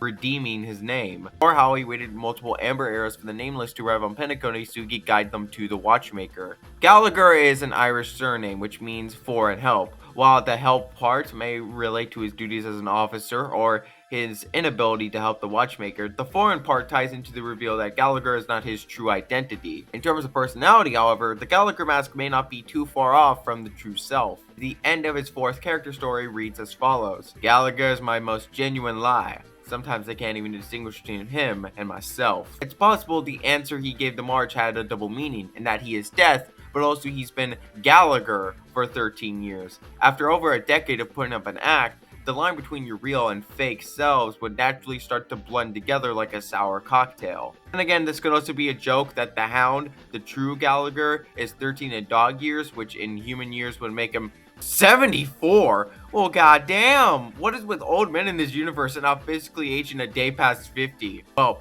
except for Mikhail. The last time we see Gallagher is during the quest Everything That Rises Must Converge. It's a short scene where he's talking to Mikhail's corpse. He remarks that neither of them will be able to see the Astral Express stop Sunday in the Order. Once something fictional is seen through, ceases to exist. Like Misha, Gallagher was a mimetic entity created with a specific mission in mind. That was to guide the Astral Express to the Watchmaker and have them find his legacy. Now that his mission is complete, he will cease to be. He even says he'll join the Watchmakers soon and hopes they have supper together when they reunite. After finishing the 2.2 story quest, if you go back to Dreamflux Reef, you'll find a hound statue by the Watchmaker. The hound stands by the side of the old man, its head held high as if basked in its former glory. Even after death, Gallagher continued to be loyal to his owner. Gallagher is a fun character, and one I'm glad got to be an integral part of Penacony's plot. After so many years waiting to reunite with his owner, I think it's time he had his much-earned rest. Hopefully one day, we'll get to meet the fictionologist who made our lovable hound. Or perhaps not. Maybe that will be one mystery we'll never find out. Hello again! Welcome to the second intermission. For this one, we're going to go over all the literary and film references in the quest names of Penacony. Now, I do want to say up front, I will not be going over the connections that can be made between the thing being referenced and the specific quest every time. There's too much to go over, and neither you nor me have all the time in the world. For most of them, I'm just going to say what they're referencing and leave it at that. But I will deep dive into a few I think deserve highlighting. Even with that caveat, it's a long list, so let's not waste time. Chapter 1, The Sound and the Fury, is named after William Faulkner's novel. There are 4 different narratives in the book, each told from a different perspective. Similar to the 4 parts of the novel, there are 4 different sides that get spotlighted throughout this first chapter of Penacony. Aventurine and Black Swan are working together, Sparkle and Sampo are another alliance, the Astral Express crew and Firefly count as the 3rd team, and then there's Acheron, who's just doing her own thing, getting lost and all that. The first quest of this chapter, Long Day's Journey into Night, references the play of the same name, written by Eugene O'Neill. The play's entire story happens over the course of one day. We forget due to the month-long wait between each patch, but I'm pretty sure it's canon that most of Penacony's story, from when you arrive on the planet to seeing the sunrise after the Sunday boss fight, happened during one in-universe day. And I thought old JoJo's Part 5 taking place in less than a week was wild. God damn. The Youths Who Chase Dreams, a reference to the fantasy film Children Who Chase Lost Voices, directed and written by Makoto Shinkai. Tales from the Golden Age, a reference to Tales of the Jazz Age, a short story collection by F. Scott Fitzgerald. Gentleness, the Name of Nocturne. This is possibly a reference to another of Fitzgerald's works, Tender is the Night. Through a Glass Darkly, named after a 1961 Swedish film written and directed by Ingmar Bergman. Chapter 2, Cat Among Pigeons, named after a detective novel written by Agatha Christie. The plot of the novel involves the smuggling of jewels out of the country. Aventurine is a key player during this chapter, and his part of the plot involves successfully smuggling his cornerstone into the dreamscape and out of Sunday's grasp. The Devil in Velvet, named after a supernatural detective story written by John Dixon Carr. Double Indemnity, named after a 1941 crime novel by James M. Cain. In the novel, we see a femme fatale seduce an insurance agent into helping her kill her husband. In the quest of the same name in HSR, we see Aventurine and Dr. Ratio go about their scheme to trick Sunday. And add that to the Ratio reading pile, When the Sacred Gin Mill Closes, named after a mystery novel written by Lawrence Block. Heaven is a Place on Earth, named after a song by Belinda Carlisle. Why do the heathen rage? This is a reference to Psalm 2:1, specifically the King James translation of the Bible. The Telltale Heart, named after an Edgar Allan Poe story. All the Sad Tales. This is a reference to another short story collection by Fitzgerald, All the Sad Young Men. A Walk Among the Tombstones, named after Lawrence Block's crime thriller novel. Chapter 3, In Our Time, a reference to Ernest Hemingway's first collection of short stories. The title is an allusion to the Book of Common Prayer, specifically the line, Give peace in our time, O Lord. Since this chapter puts a spotlight on Sunday most of all, it makes sense to start pulling out the religious references. The Great Train Robbery, named after a 1903 silent film made by Edwin S. Porter. The Fool Always Rings Twice, a reference to James M. Cain's crime novel, The Postman Always Rings Twice. Small Town Grotesque, a reference to the Book of Grotesque. The prologue of Sherwood Anderson's short story cycle titled Winnisburg, Ohio. It describes an old man who sees all the people he has ever met as he's about to fall asleep. He gets out of bed and writes everything he saw in a book he titled The Book of the Grotesque.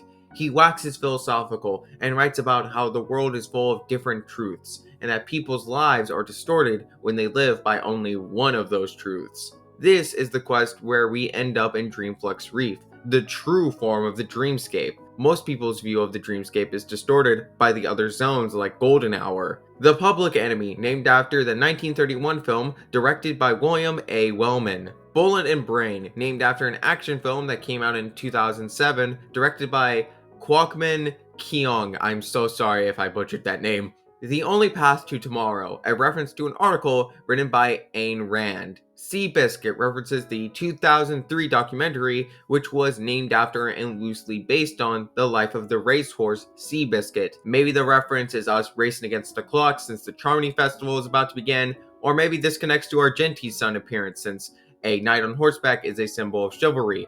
Maybe it's both, maybe it's neither. Maybe it's Maybelline. Beauty and Destruction, a reference to The Beautiful and Damned, yet another Fitzgerald novel. Then Wake to Weep references the last stanza of Percy Shelley's Mutability. Everything That Rises Must Converge, named after a short story collection by Flannery O'Connor. The Sun Also Rises, Ernest Hemingway's first novel, published in 1926. And On the Eighth Day shares a name with a detective novel by Ellery Queen. On to Chapter 4, we have Unconquered, a reference to The Unvanquished by William Faulkner. All About Eve, as mentioned in Topaz and Jade segment, this is in reference to a movie by the same name.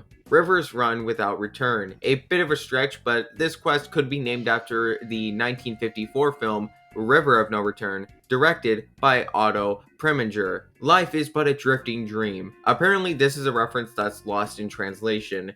The name of the quest is referencing the Chinese translated title of You Can't Take It With You, a rom-com film directed by Frank Capra. Soldier's Pay, another William Faulkner reference. This time it's his book Soldier's Pay. I feel the subtle change in title between the book and the quest is significant. The book puts the apostrophe after the S, indicating multiple soldiers.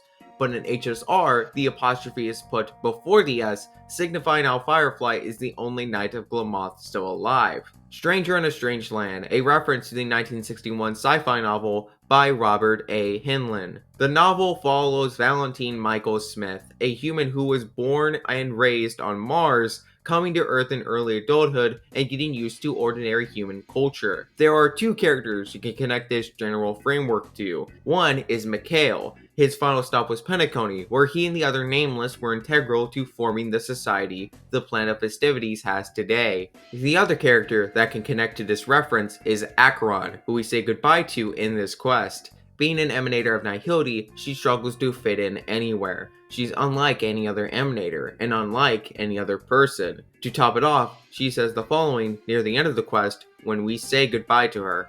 I too have wandered alone, encountering acquaintances on strange worlds, seeing their silhouettes overlap with my past. There's no references in the 2.7 quest names. But we ain't done! Time for the continuance mission, baby! An Andalusian Monkey, based on an Andalusian Dog, a French silent short film from 1929. The 400 Bananas, most likely named after the 400 Blows, another French film, this one being a coming-of-age drama. Reservoir Monkeys, obviously based on the 1992 classic Reservoir Dogs. A Clockwork Banana, the name is a play on Clockwork Orange. The reference fits with how I was feeling about the monkey song by the time I reached this quest. An island full of bananas, a loveliness for some bananas. Dead Banana Society, named after Dead Poets Society. The Men Who Tread on the Monkey's Tail, named after The Men Who Tread on the Tiger's Tail, a Japanese film based on the kabuki drama Kanjin-cho. Asdian Rhapsody, aside from this being the only quest in this patch to not be a monkey pun, this could possibly be referencing the song Bohemian Rhapsody. Battles Without Ninja and Humanity, named after Battles Without Honor and Humanity, a series of Yakuza films. And that is it. We're done. Whew! Imagine how much longer that would have went on if I had gone into detail about all of these quests. Anyway, let's get right back to the next batch of character analyses. Knowledge is the measure of all things. It reveals truth and falsehood.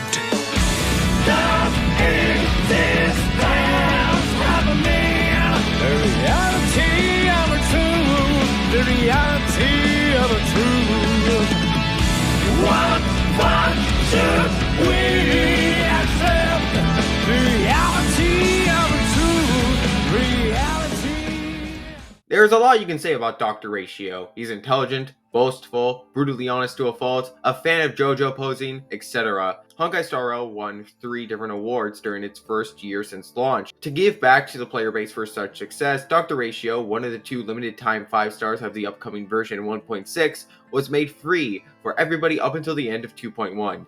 And just like that, the divide between Genshin fans and HSR fans became wider and way more toxic than Moses splitting apart the Red Sea. Anyway, all this to say that the vast majority of HSR players are very familiar with this doctor and have likely built him since he is a great unit, especially for free-to-play users. But there is a lot under the surface of the doctor that does go unnoticed, and that is what we are here to highlight. Let's begin with his name, Veritas Ratio. Veritas is the name of the goddess of truth in Roman mythology. The word Veritas has become part of the mottos for many colleges and universities, including highly recognized schools like Harvard. Ratio may sound like a goofy last name, and honestly, Dr. Ratio does sound like a Twitch streamer's username out of context. By the way, you want to know who you should follow on Twitch?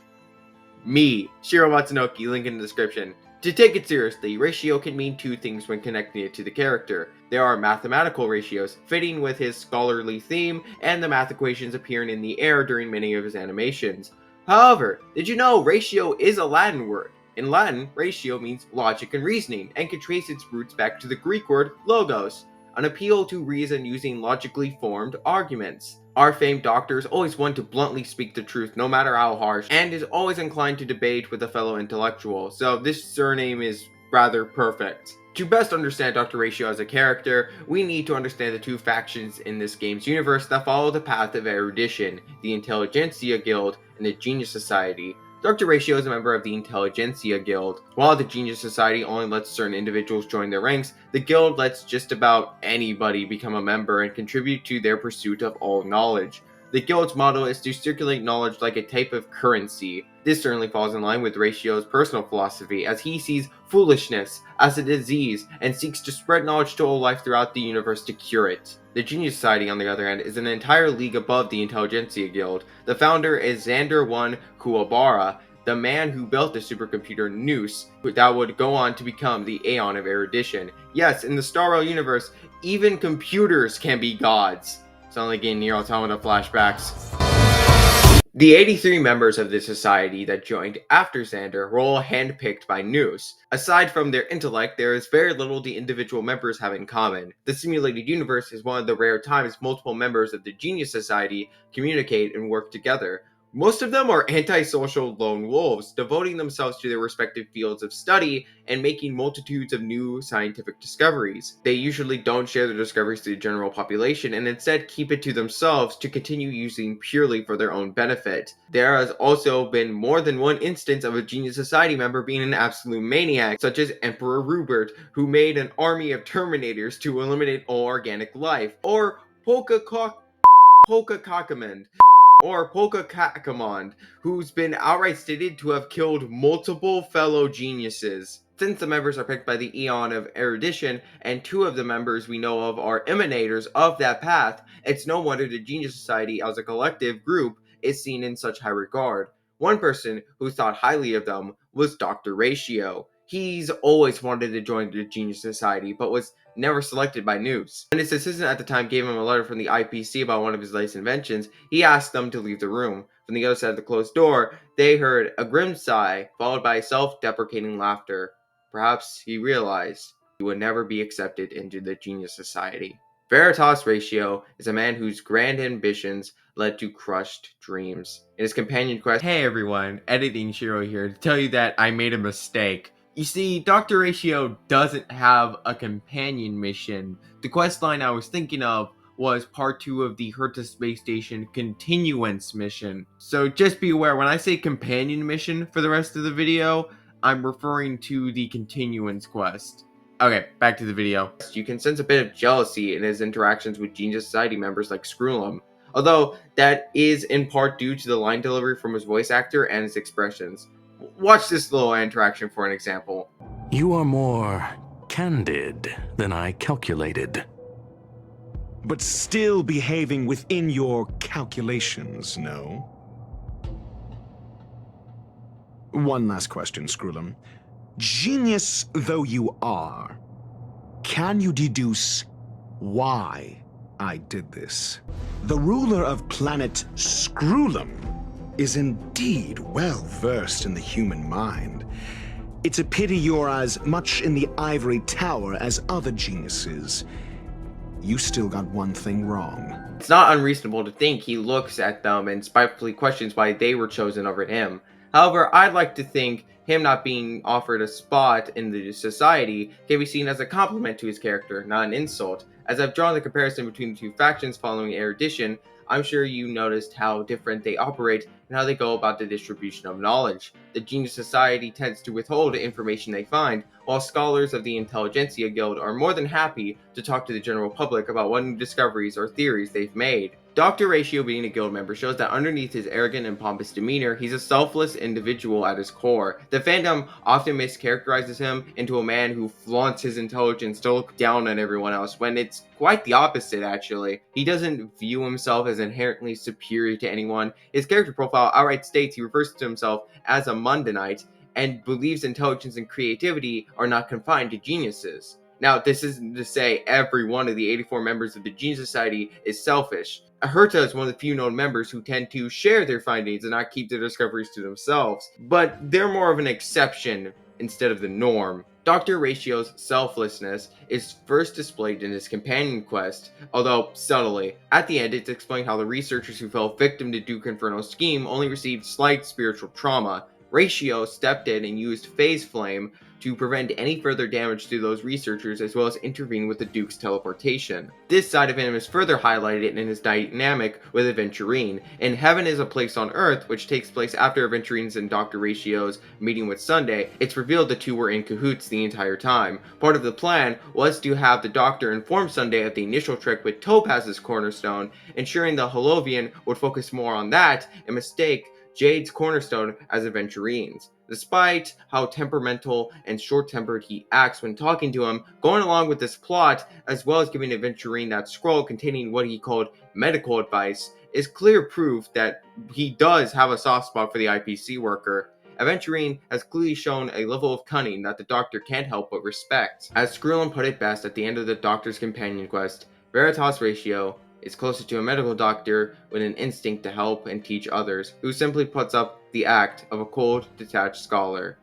Also off topic, but I beat Protocol 6 in Divergent Universe, so there you go, Dr. Ratio. Can I get my certificate now? Did I graduate from your university? Please, I just want a bigger reward. I will protect all beauty in the universe! Rising presence on the planet of festivities, yet a very welcome one. So far, he's only gotten a minute of screen time on Penacony, where they messed up his audio and didn't play his voice lines. Are you a Knight of Beauty?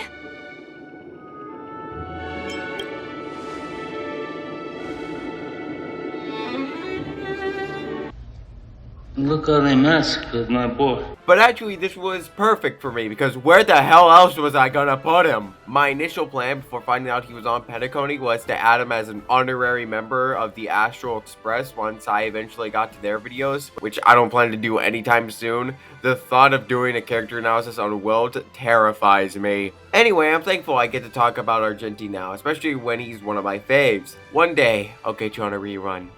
One day. Update. I got him. I got both him and Jade.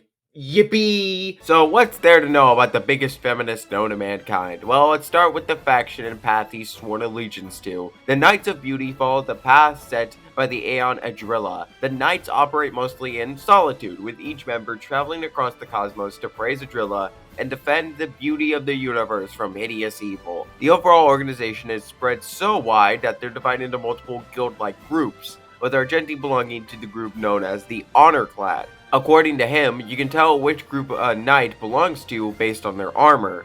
What unites all the Knights of Beauty is the code of chivalry they all stubbornly follow. According to their databank entry, the Knights believe that Only through a perfectly refined body, mind, and spirit can they become truly worthy of worshipping Adrilla. Argenti is a standing example of such strong chivalry. He's noble, courteous to all those around him, courageous, has a strong moral compass, and fights in an elegant and dignified manner. He's the epitome of a gentleman. Jonathan Joestar would be proud. Although Argenti is a bit too steadfast in his belief, requesting others like Velite to join him in his pledges to Adrilla, even when in dangerous situations. The name Argenti is a Latin word that means silver. Simple connection, most likely referencing his shiny armor. However, we can go a layer deeper.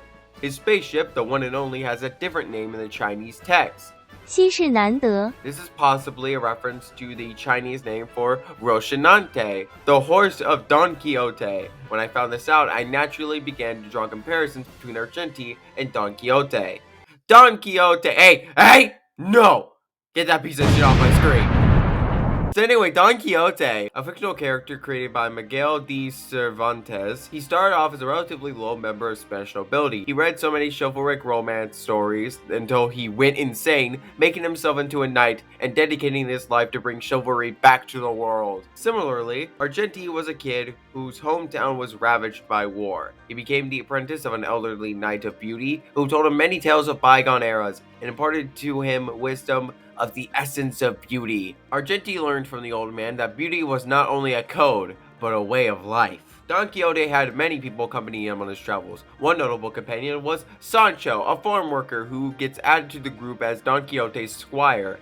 Sancho essentially serves as the straight man, bringing a down-to-earth nature to contrast Don's antics. It just so happens that we have a character very similar to that in Argenti's character quest, an IPC worker named Velite. However, as you may notice as I described Don Quixote, the fictional knight is very much delusional. His grand fantasies of chivalry are so ingrained in his mind that he can't see the real world, only the knightly illusions his mind conjures up. As an example, he goes to an inn fully believing it's a castle.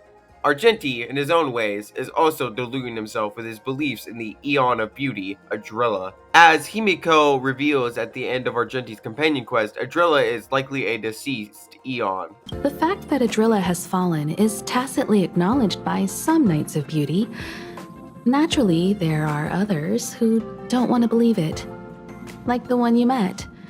He probably thinks that Adrilla is simply missing, hiding somewhere beyond the reach of mortals. After the speculated fall of Adrilla, many people began to mock the Knights of Beauty and their code of chivalry. Argenti lives in denial of Adrilla's possible death. He, like many knights, believe they're still alive out there in the universe. The reason as to why is hinted at in his final character story. Argenti found a former comrade of his who had gone on a blind pursuit of power and became a wild lunatic. Seeing a fellow Knight of Beauty degrade into such an awful state made Argenti worry.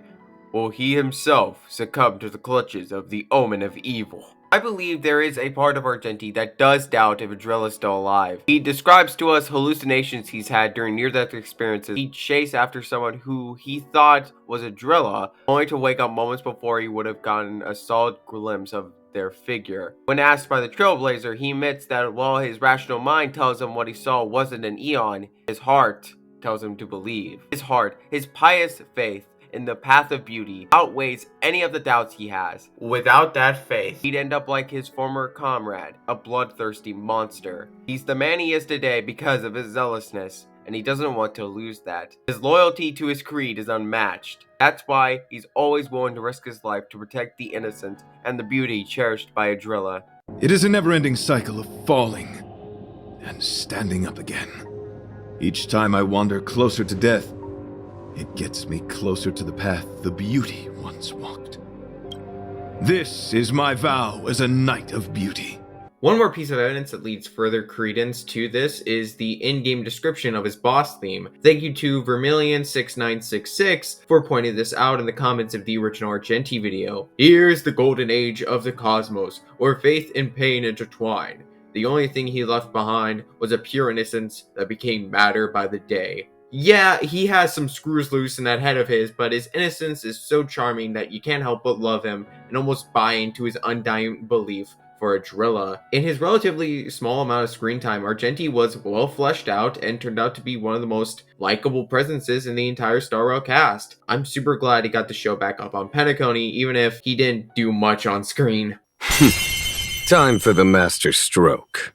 Yes, I know, no, 僕らは永遠なんていらない最高の今がある Yes, I know, no 僕らは後悔なんて恐れない最強の未来つかめ The Divine Foresight, one of the 7 Arbiter Generals of the Cloud Knights and one of the 6 Charioteers of the Luofu flagship. Such accolades belong to one silver-haired man named Jing Yuan. Jing Yuan was the second limited time 5-star of Honkai Star Rail, all the way back in 1.0. A lot of people debated back then whether or not he was good. With the addition of so many new units that pair well with him and gameplay features like Pure Fiction, Jing Yuan has consistently gotten indirectly buffed and is now nearly as godlike of a unit as he is in the lore. Now, I'm sure some of you may be wondering about a certain detail. Jing Yuan never actually showed up on Penacony. When Dan Heng used the Jade Abacus to call the Xianzhou for help, that was part of the dream narrative we experienced after initially losing to Sunday. In reality, Dan Heng never used the Jade Abacus, so Jing Yuan and the Luofu never came to Penacony. But I wrote the script for Jing Yuan's analysis prior to 2.2's release because of this shot in the trailer, and I don't want to sit on this for months until I eventually get to analyzing Xianzhou characters, so humor me, will ya? One last thing before we get into the analysis proper. Sorry in advance for any mispronunciations of words or names during this segment. I did the best I could. Before we delve into Jing Yuan on his own, we first need to understand his past and the 4 figures he shares the strongest connection to.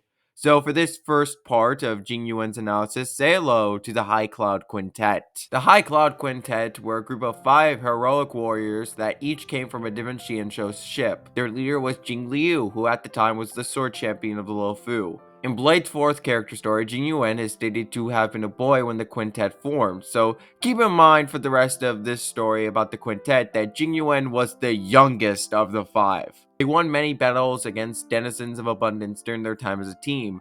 However, in the battle against the denizens' leader, Shuhu the Emanator of Abundance, Bai Feng would sacrifice herself.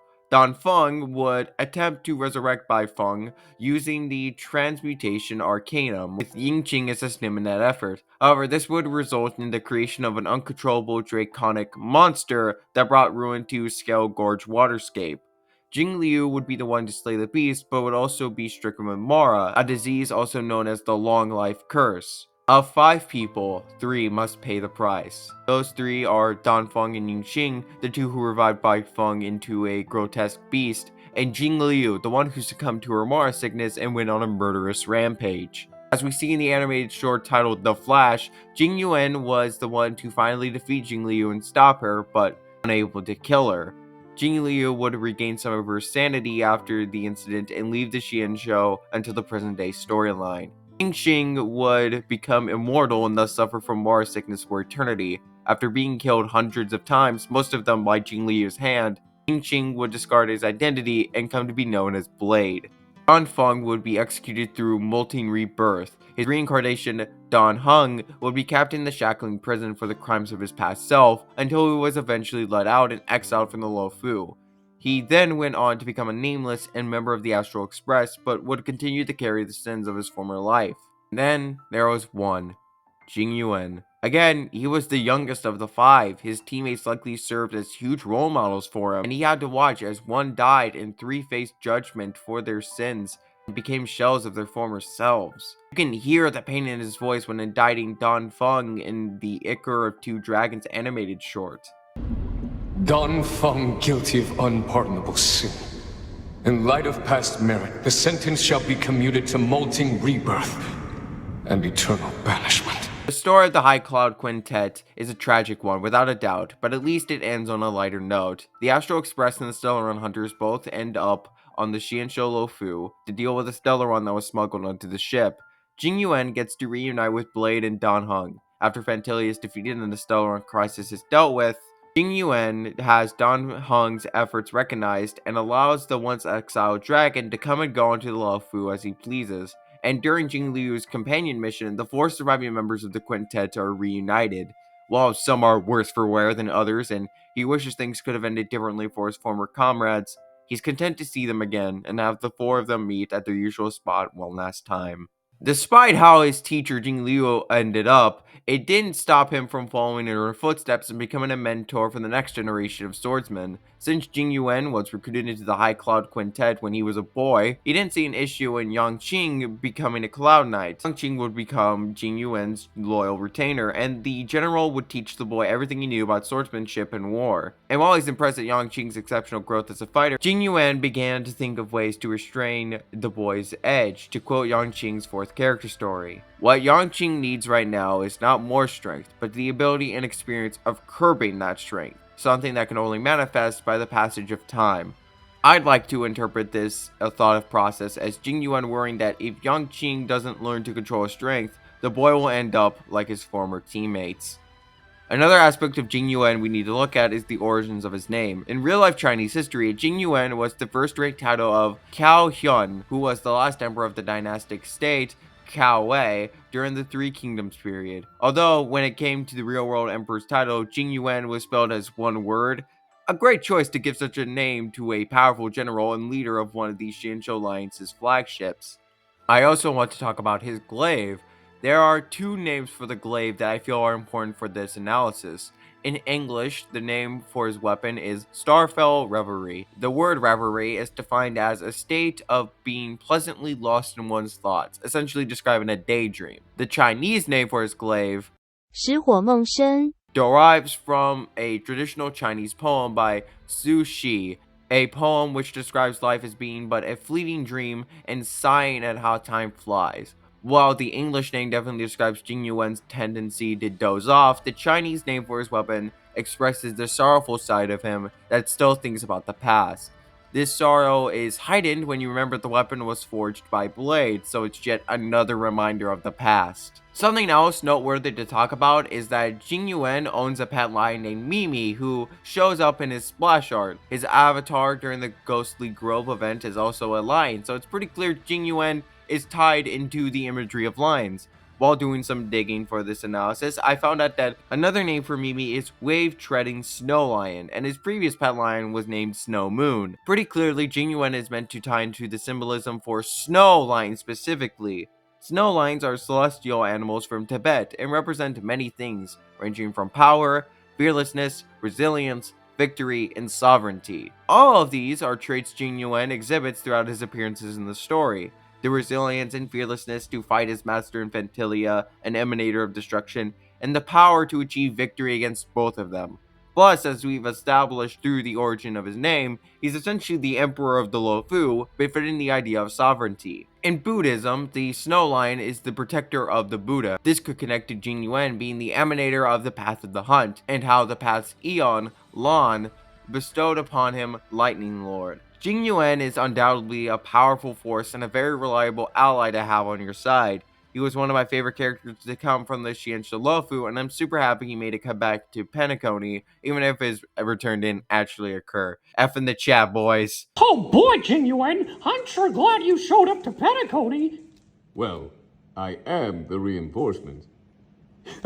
Welcome to the 3rd and final intermission. I don't have as much to say in this one as I did with the other 2. I want to take this moment to show some gratitude. First, I want to thank all the friends I made through Honkai Star Rail. I've met so many wonderful people from playing this one game, and many of them have become dear friends who I wouldn't trade for the world. So to all the friends I've gotten to meet through HSR, you have been so kind and encouraging to me, and I'm beyond happy to know each and every one of you.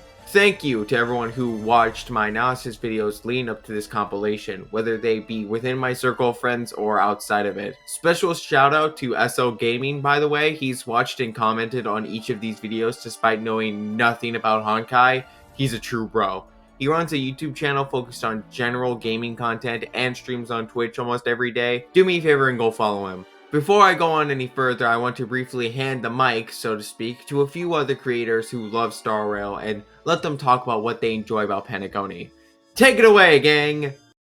there are so many things that I loved about Penacony that if I was to like list all of them, would probably be here for an eternity, because I just love to yap about Penacony and these things. In particular, one of the things that genuinely like made me adore this place is that it is known as the land of dreams, or nightmares, depending on how you want to see things, because genuinely we did get some horror moments, which I'm a huge fan of. But just the sheer fact that everything is based within a dream allows it so that this place has near endless possibilities in storytelling. They can have almost any location and so many different ways for them to bait and switches. And as a player, making me wonder what is real and what is an illusion, making me doubt every little bit of things that I see, is great because I am an overthinker. So it just fuels my brain's need for information. Additionally, I genuinely loved playing Omori.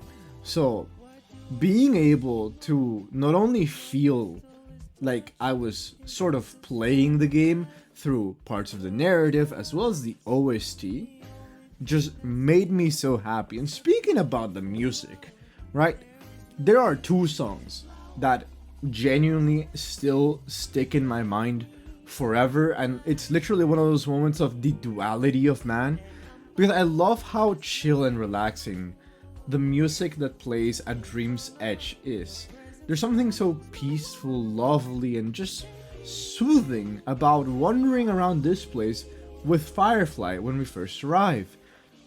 And likewise, on the complete opposite end, I live and breathe for Sleepy's boss fight music. Whenever I have to face something unto death, I am happy. Like, I should be suffering against that enemy, but no, like, genuinely speaking, I'm just there banging my head over and over and over again, because there's something so chaotic about that song that it makes it feel so freaking perfect, and that makes me happy. Which is also why it is no surprise that my favorite character in all of this is Gallagher.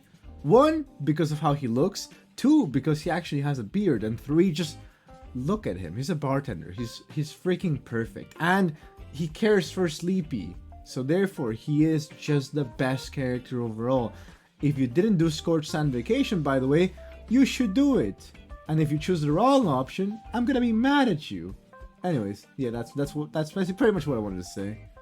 There are so many things about Penacony that I absolutely love. From the start with the White Knight trailer all the way up to even when Rappa and the whole Dr. Primitive stuff happened.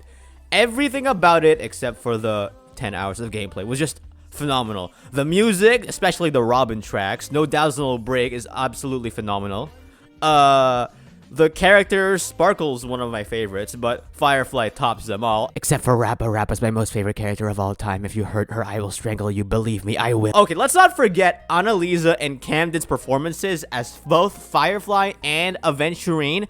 They are my favorite performances in the entire game. I love them. But other than that, yeah, the story, the visuals, the character designs, honestly, they go hard. I love all of them. There's nothing I could say that I really hate, except for the gameplay, like I mentioned earlier, because everything is just so put well together. And also, I'm really easy to please, so that's that. But if there's anything that I absolutely loved from Penacony, it was something that was not a part of the game in the first place.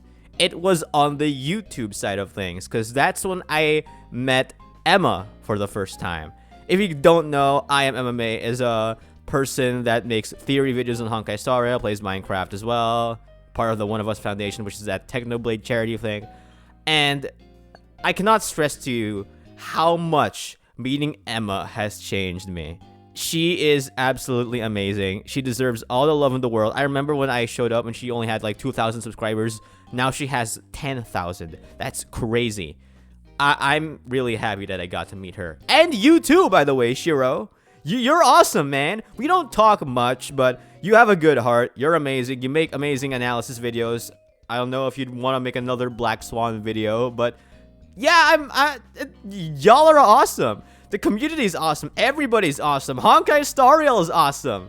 I love Honkai Star Rail, Dane, and that includes Penacony. All right, that's about it. Yeah, I don't know what else to say. You can take care of your video, man. Hee. Hey Shiro, this is for your Penacony video, apparently.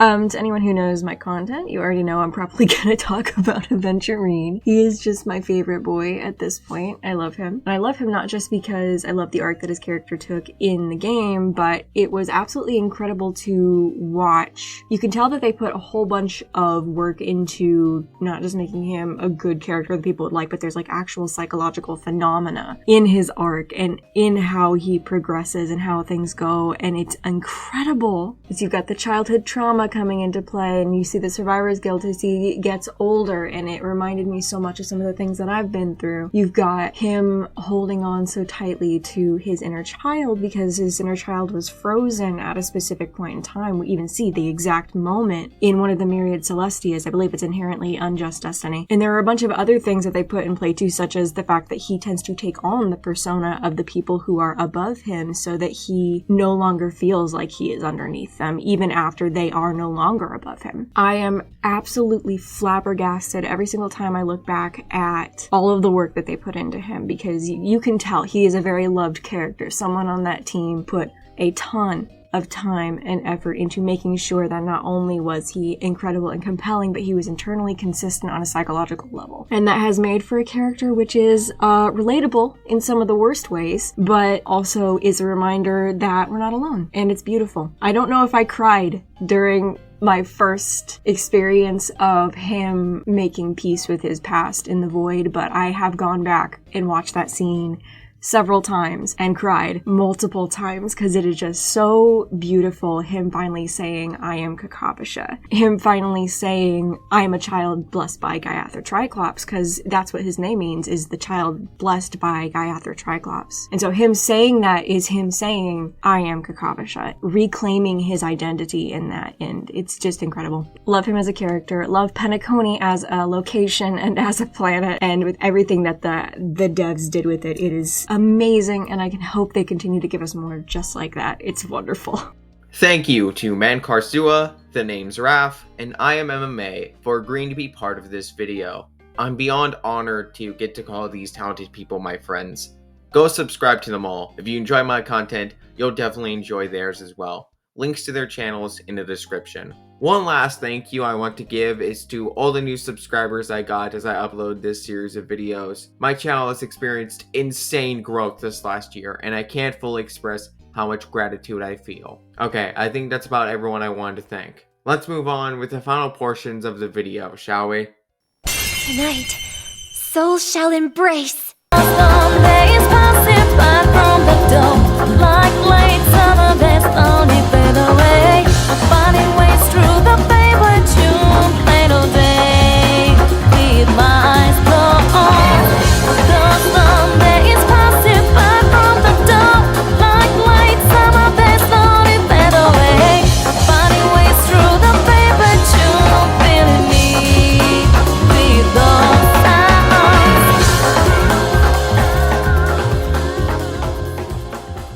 The song's just Miss Robin, not to be confused with other Robins. In fact, let's start off with that, shall we? What does her name mean and how does it connect to her? The name Robin derives from Robert, which means bright fame, a very apt name for such a famous woman with a bright smile. Truly, the Marilyn Monroe of our generation. Though, due to the repeated imagery of her being in a birdcage, it's important to consider what the avian robin itself represents. Robins are symbols for good luck, happiness, and rebirth. Sometimes they also serve as a messenger for lost loved ones, which fits with her fake death being an important point in Penacony's overall plotline. Multiple types of robins are also known as songbirds, connecting back to the character's musical motif. However, there is one more reason why the name Robin was chosen, one that involves the real-life American poet whose work inspired the character, Emily Elizabeth Dickinson. Robin's most famous song in the game, If I Can Stop One Heart From Breaking, shares the same name as one of Emily's poems, so the inspiration is blatant. That poem would be used as a big influence in crafting Robin's character. The short poem by Emily Dickinson describes a person with a huge heart and selfless disposition. She deems that her life will have meaning if she was able to heal at least one person's broken heart or help someone through their sadness. The last 3 lines are the most important for this analysis. Or help one fainting robin onto his nest again. I shall not live in vain.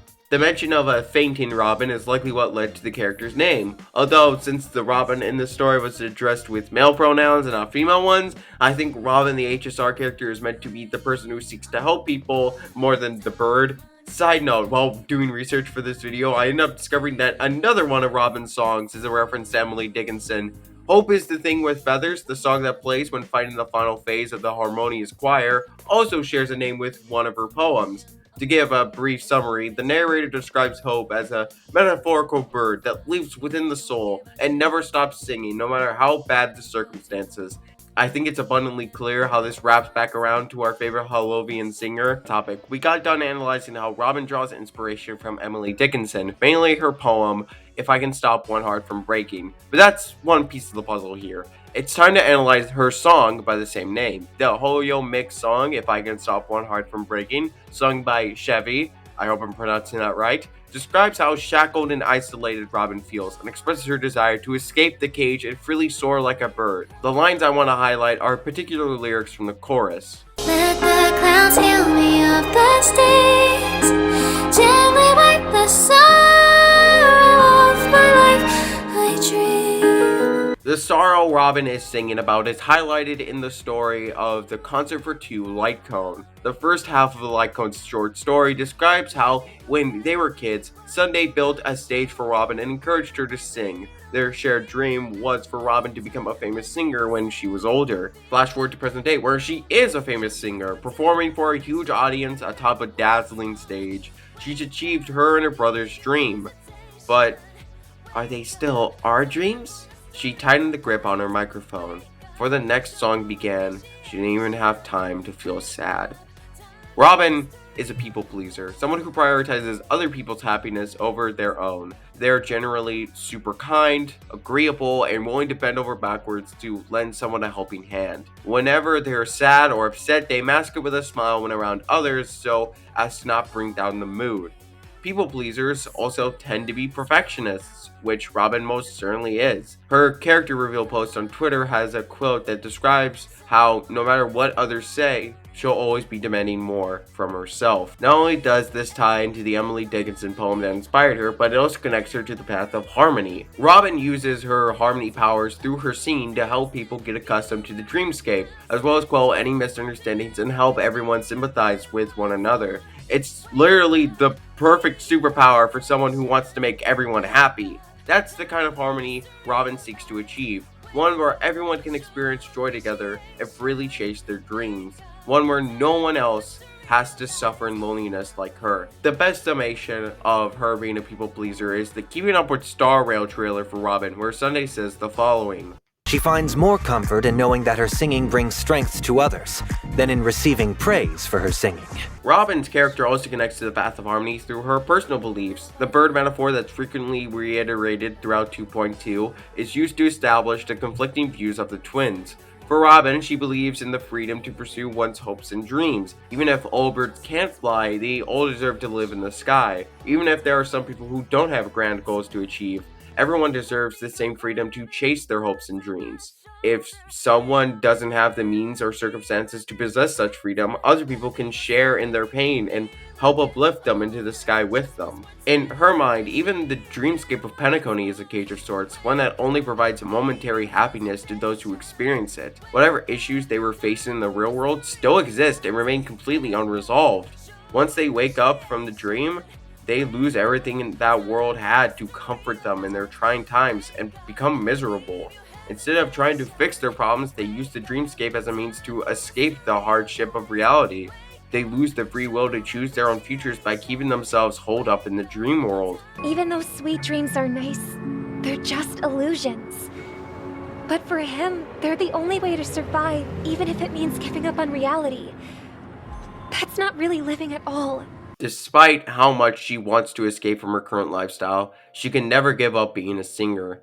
She doesn't want to disappoint or fail anyone or leave any of the dreams woven into her songs unfulfilled. No matter how hopeless and insecure she feels in her current line of work, she keeps at it out of a desire to reignite hope for everyone else. She wants to follow the teachings of the Odes of Harmony and grant everyone the opportunity to soar to the sky and chase the primal light of a bright future. I will perform a song that fulfills me like none other before. I hope that people will join their hands and raise them up together through my song. Even inside the world of a dream, light will always find places to shine through. That's legitimately beautiful. Robin comes out of the story as arguably the kindest and most genuine person we meet on Penacony. Hopefully one day she'll be freed from her cage and openly spread her wings to fly and pursue her personal desires.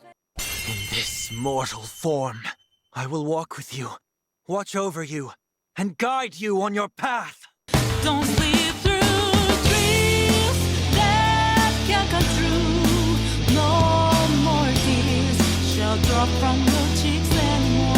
You want me to strive for greatness. Believe in me that you don't need to suffer from anything.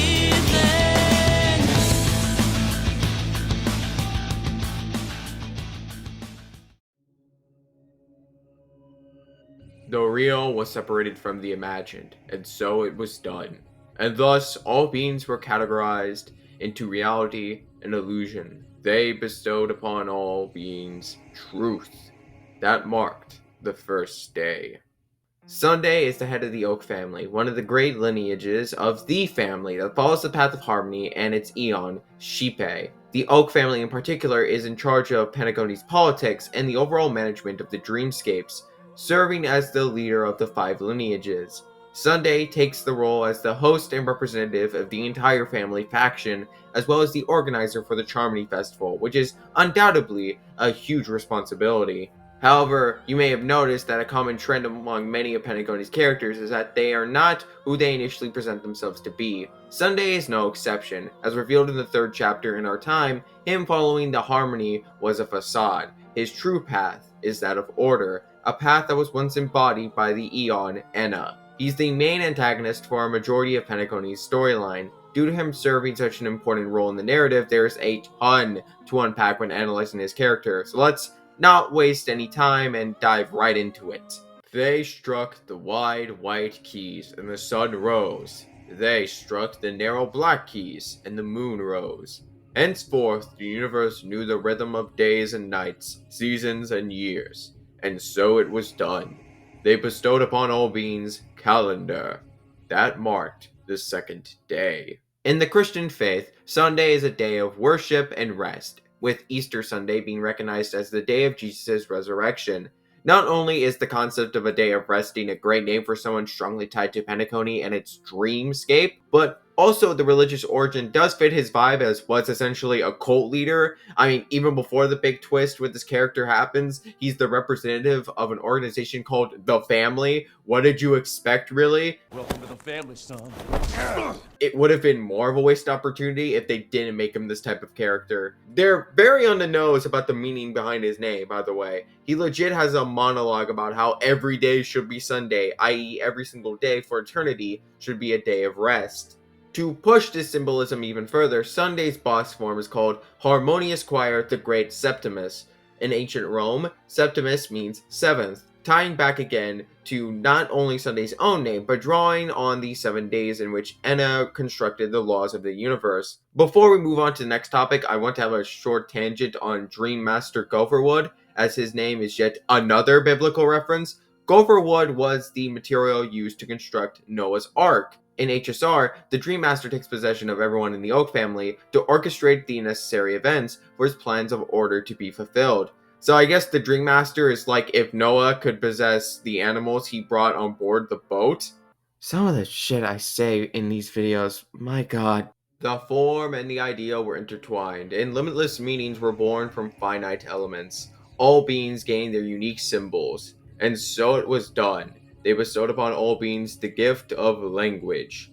That marked the third day. Due to Sunday's prominence throughout Penacony's story, we get a lot of moments showcasing how rather two-faced he is. When we first meet him, he presents himself as rational, patient, and dignified. A charming leader, to be sure. But that's in the public eye. Behind closed doors, his elegant way of speaking carries a sinister and scornful tone. The first sign we get of this is in Whodunit, with his interaction with Sparkle and his little monologue at the end. It's during the second chapter, Cat Among Pigeons, that this twisted side of Sunday is on full display. During his conversation with Aventurine, he's consistently taunting him and testing his trustworthiness. You could argue Sunday is just doing this simply because he already knew Aventurine was going to trick him. While that is a factor, I don't think that's the full picture.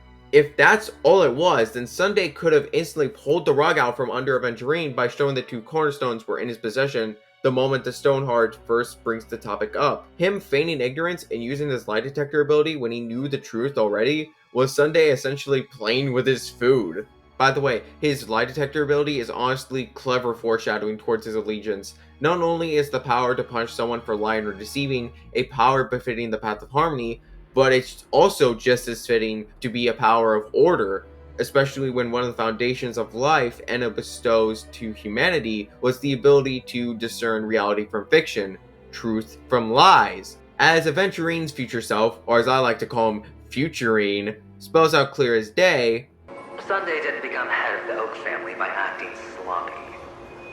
He's obsessed with control. You have to give him enough detail to satisfy his meticulous nature, but not so much that he gets suspicious. Sunday is a control freak who will not only stop Aventurine from causing anything that goes against his plans or wishes, but also actively taunt Aventurine when he thinks he has him cornered without any options. However, this doesn't mean his kinder, more benevolent side is a complete ruse. There is one person he truly loves and cares about above all else. They molded stardust into flowing rivers, assigning the righteous to the upstream and the wicked and treacherous to the downstream. Thus, all beings gained the ability to discern good from evil. And so it was done. They bestowed upon all beings the gift of values. That marked the fourth day. While Robin very much wants everyone to harmoniously get along, Sunday wants total control. This contrast is communicated in their designs. Sunday uses a similar white and gold color scheme as Enna, while Robin's dress takes cues from Shipe. To use a musical metaphor, Sunday wants to be the conductor of this musical we call life. He seeks the type of order that's achieved when everything and everyone is under his full control. In that sense, he'd be the second scariest conductor I've seen in my life. The best example of the duality between the siblings is showcased in a flashback that occurs during the third chapter of Penacony's story. Robin wants the bird to live free, and Sunday, while hesitant at first, decides that the bird should be kept in a cage. Listen to exactly what he says here. For now, I'll keep it in a cage until it can take care of itself because I want it to live, no matter what. He was just a kid. He wasn't being malicious about this. He was saying what he thought was best for the bird, even if it directly conflicted with his sister's opinion. Despite how opposing their beliefs are, the twins do care for one another. Sunday isn't an abusive brother actively pressuring Robin into keeping up her music career. What he's doing is more the result of blissful ignorance. Due to his own worst tendencies, he's inadvertently pressuring Robin without realizing how much pain she's in. The final part of the quest Whodunit has Sunday speak to Sparkle, who is disguised as Robin. Near the beginning of this scene, the fake Robin tells Sunday not to worry and says everything's fine. It's fine? This is not good. You're the pride of the family. Don't let those unnecessary emotions affect your perfect pitch. While Sunday is aware Sparkle is impersonating Robin, I think his specific reaction here is how he'd normally react if the real Robin gave the same answer. He loves his sister and genuinely wants the best for her, which is why he encourages her to pursue what she's clearly talented in and do her best at it. he ultimately wants what's best for her. It's just that telling his sister she's the pride of the family is adding more pressure to her, not lifting her up. When the twins were children, Gopherwood gave Robin a picture book about the harmonious strings. Knowing what we do now of the Dream Master, it's clear he gave her the book to plant the idea in her head of becoming a chord master so she could summon Dominicus's choir for the Charmony Festival. However, as we see in the last conversation between Sunday and the Dream Master, Sunday takes the role his sister was initially supposed to have for the festival, fully aware she wouldn't sing for the order. I believe that even if he didn't already out himself to his sister in Welt, Sunday would still take her role as a chord master in this scheme. After all, Sunday's quiz made it abundantly clear that the whole reason he began following the path of order was because his sister had a near-death experience on a planet she traveled to so she could preach about the odes of harmony. For better or worse, he wouldn't be the man he is today if he didn't love his sister. But there is more to glean from Sunday's test than that. They picked up nebulae to lay out the laws, forging a codex of conduct with the masses before their eyes. This law was unquestionable by mortal beings, and all lives of flesh and bone were to forever remember it. And so it was done. They bestowed upon all beings the gift of rules. That marked the 5th day. Sunday's questions during Beauty and Destruction involve scenarios he went through in his life. The caging of the small bird, saving a man who stole his children from the pursuit of the Bloodhound family, and the near-death experience Robin had that I mentioned earlier. He provides 2 answers to each hypothetical. Do you choose the same course of action he did, or do something different? Well, the caveat is that these are all trick questions. There's no neat and tidy ending no matter what choices you pick. This was done intentionally to show that in his experience, the teachings of harmony have gotten Sunday nowhere. He began to believe true happiness was unachievable under Shippei, and these various dilemmas led to Gopherwood rather easily setting Sunday down the path of order. Now, there isn't a ton we know about Enna and the Beyond the Sky Choir, because Enna assimilated into Shippei during the time of the Swarm disaster. While we don't know exactly how long it's been since the disaster, we know it happened before the ascension of multiple eons that exist in the present, so it was probably eons ago, you feel me?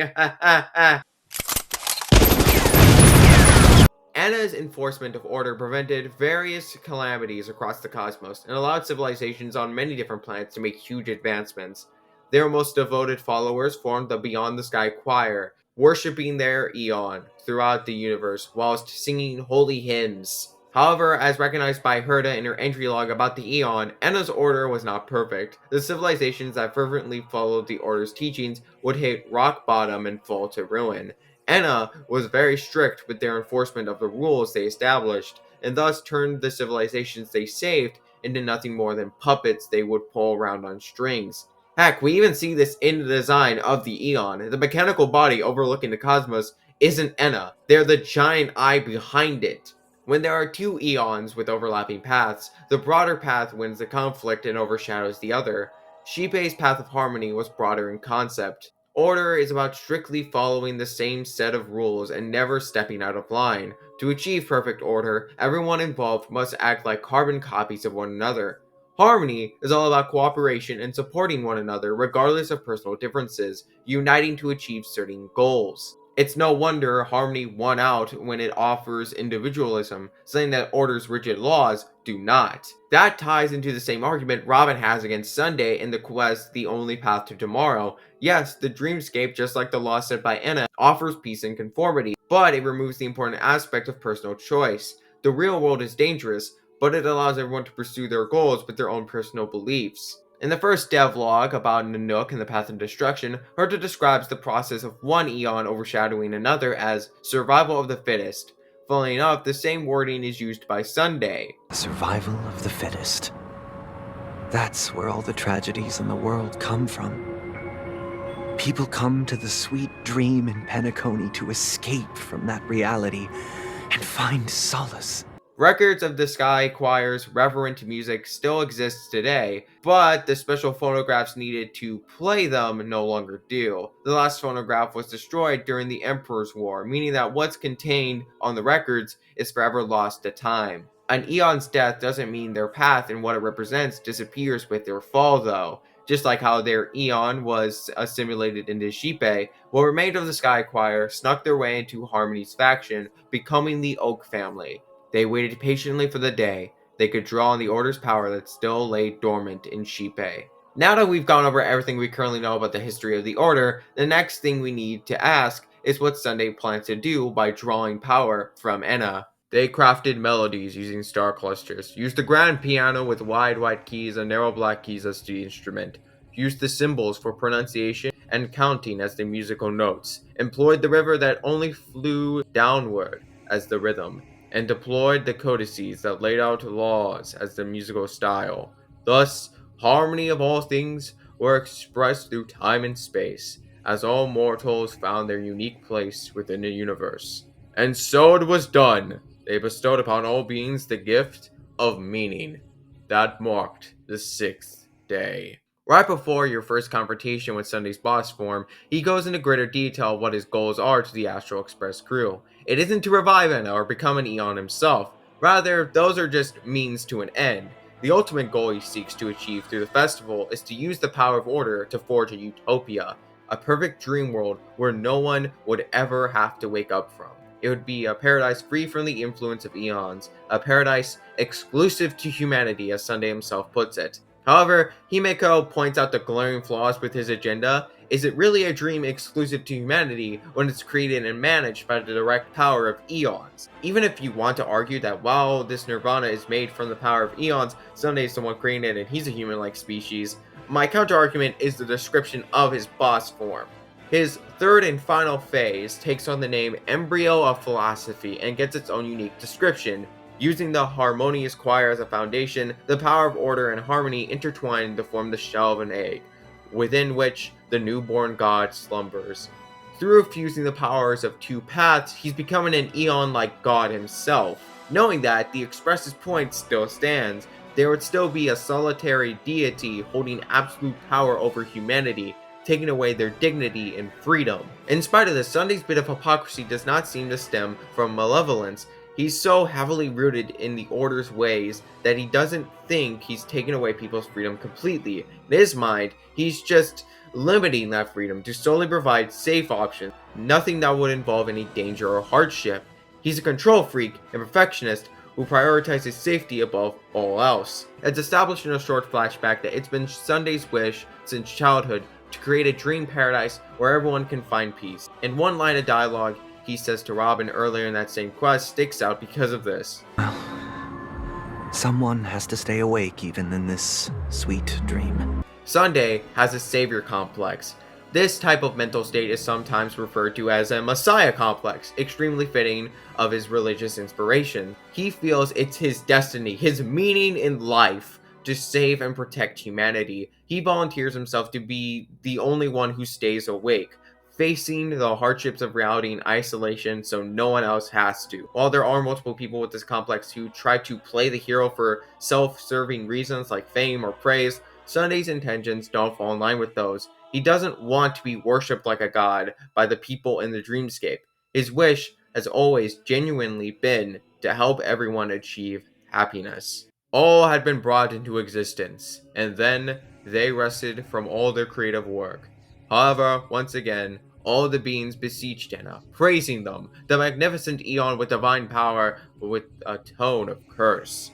With order, you have defined all things in the cosmos, yet this only made us realize that we are mere puppets within your grasp. Thus, on that day, all beings united and cast the Eon into the pit of destruction. And so it was done. That marked the 7th day.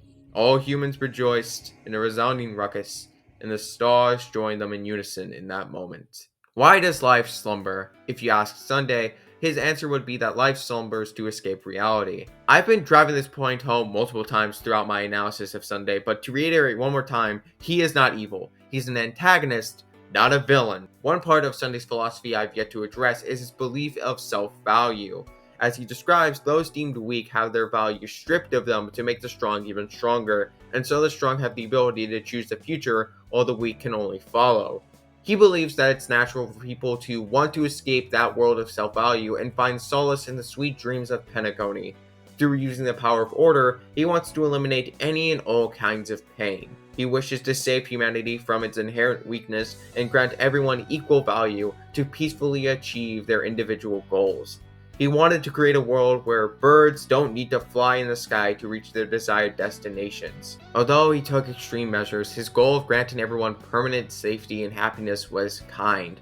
Sunday was a man whose noble heart was led astray. He was like a bird scared of flying in the vast, cruel sky, scared of watching others crash and burn in their attempts to fly. But as he was falling after his defeat, he's caught by his sister. Even if life can be hard and unfair, you never need to face it alone.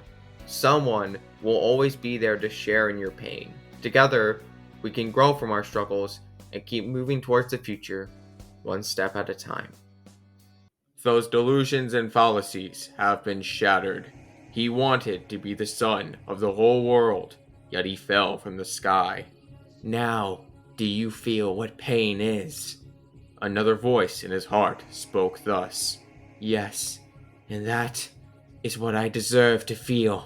He fell into dust and answered himself with his heavy footsteps. He walked on the earth and once again beheld the agony that covers the mortal realm like a never-ending font. He stepped over the thorns that blocked the road and listened to the calls of humanity. He experienced anguish through which he obtained tranquility. Falling was originally just another name for flying. And on the 8th day, he granted himself departure. The last time we saw Sunday prior to 2.7 was the end of Farewell Penacony, where we see him be visited by Jade. While the war dance was happening on the Low Fu, Sunday was going through his own little journey, as described by the lore attached to the Sacerdos' arduous boots. Only from the mire arise those who trudge and toil.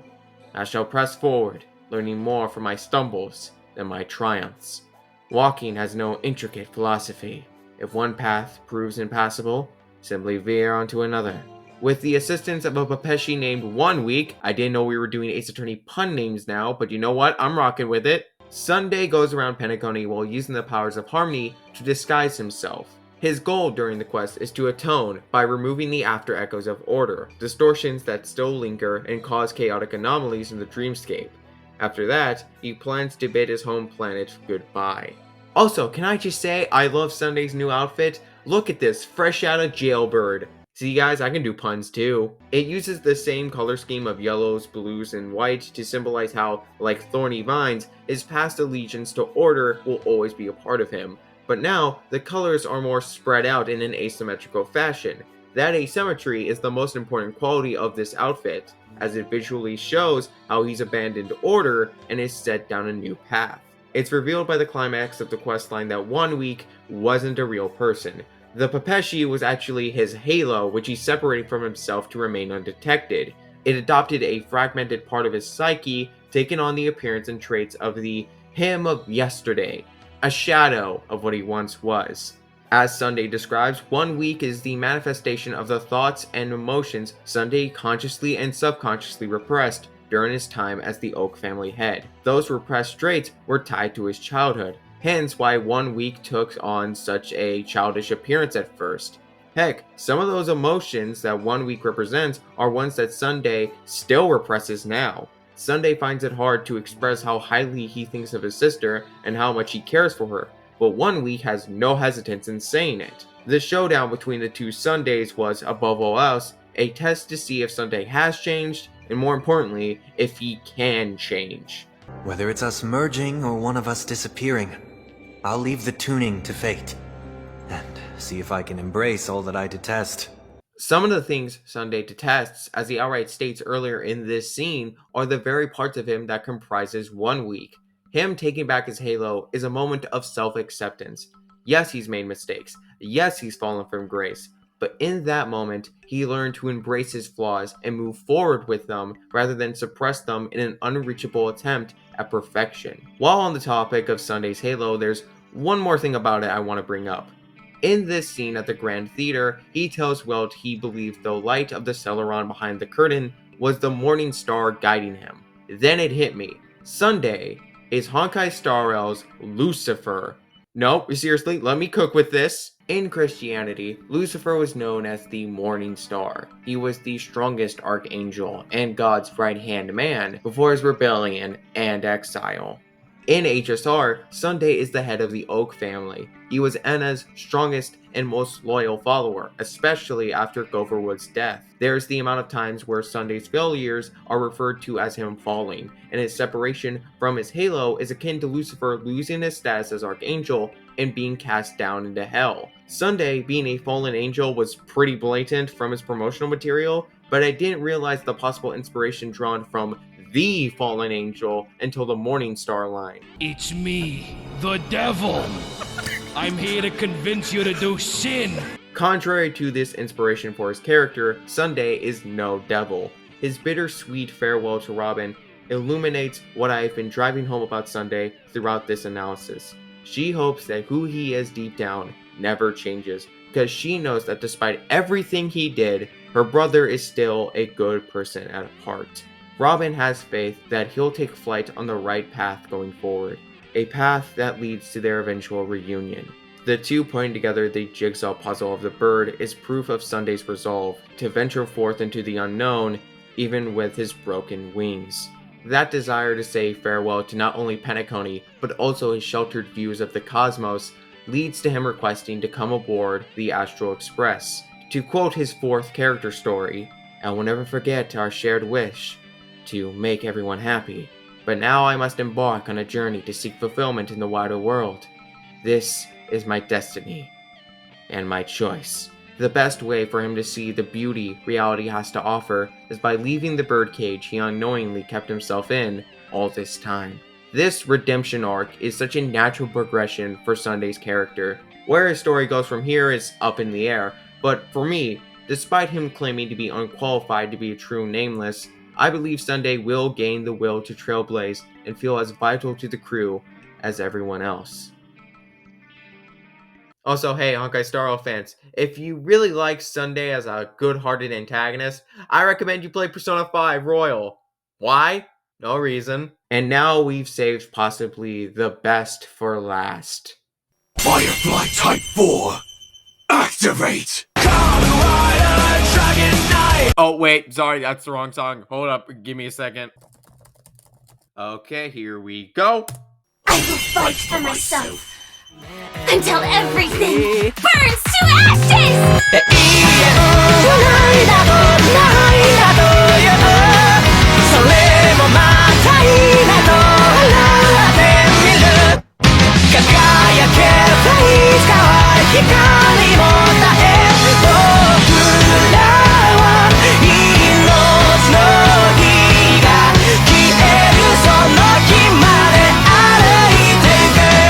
Stellaron Hunter Sam, otherwise known as the Molten Knight. His mechanical suit possesses pyrokinetic abilities with enough destructive power to instantly set an entire battlefield ablaze. According to the other Stellaron Hunters, Sam is the one who shows the least amount of mercy, with even Kafka considering it a lucky break for someone to run into her, in comparison to him. This mecha is a force to be reckoned with. Of course you want to think that when most of the footage I've shown you so far is of this cute girl! As revealed at the end of Cat Among Pigeons, Firefly is the one piloting Sam. Don't be fooled, however. Under that sweet, innocent look, this lover of oat cake rolls has a kill count, and if you're not careful, she's willing to add one more life to the list. This isn't the first time this trope has been done before, where this cool, badass warrior fights in a suit of armor and is presumed to be a man, only to turn out to be a woman underneath the mask. The most iconic example is Samus Aran, the protagonist of the Metroid series. Wait. Samus Aran, Sam. Oh my god! Okay, back on topic. What is there to know about Firefly? Are there really two completely different sides to her, or are there blurred lines between the two personas? First off, let's establish some groundwork for this analysis. I'm going to take a different approach analyzing Firefly than what I've done with other characters. I'll describe her lore and characterization while comparing her story to a series she most definitely takes a lot of inspiration from. That series is a long-running Japanese franchise known as Kamen Rider.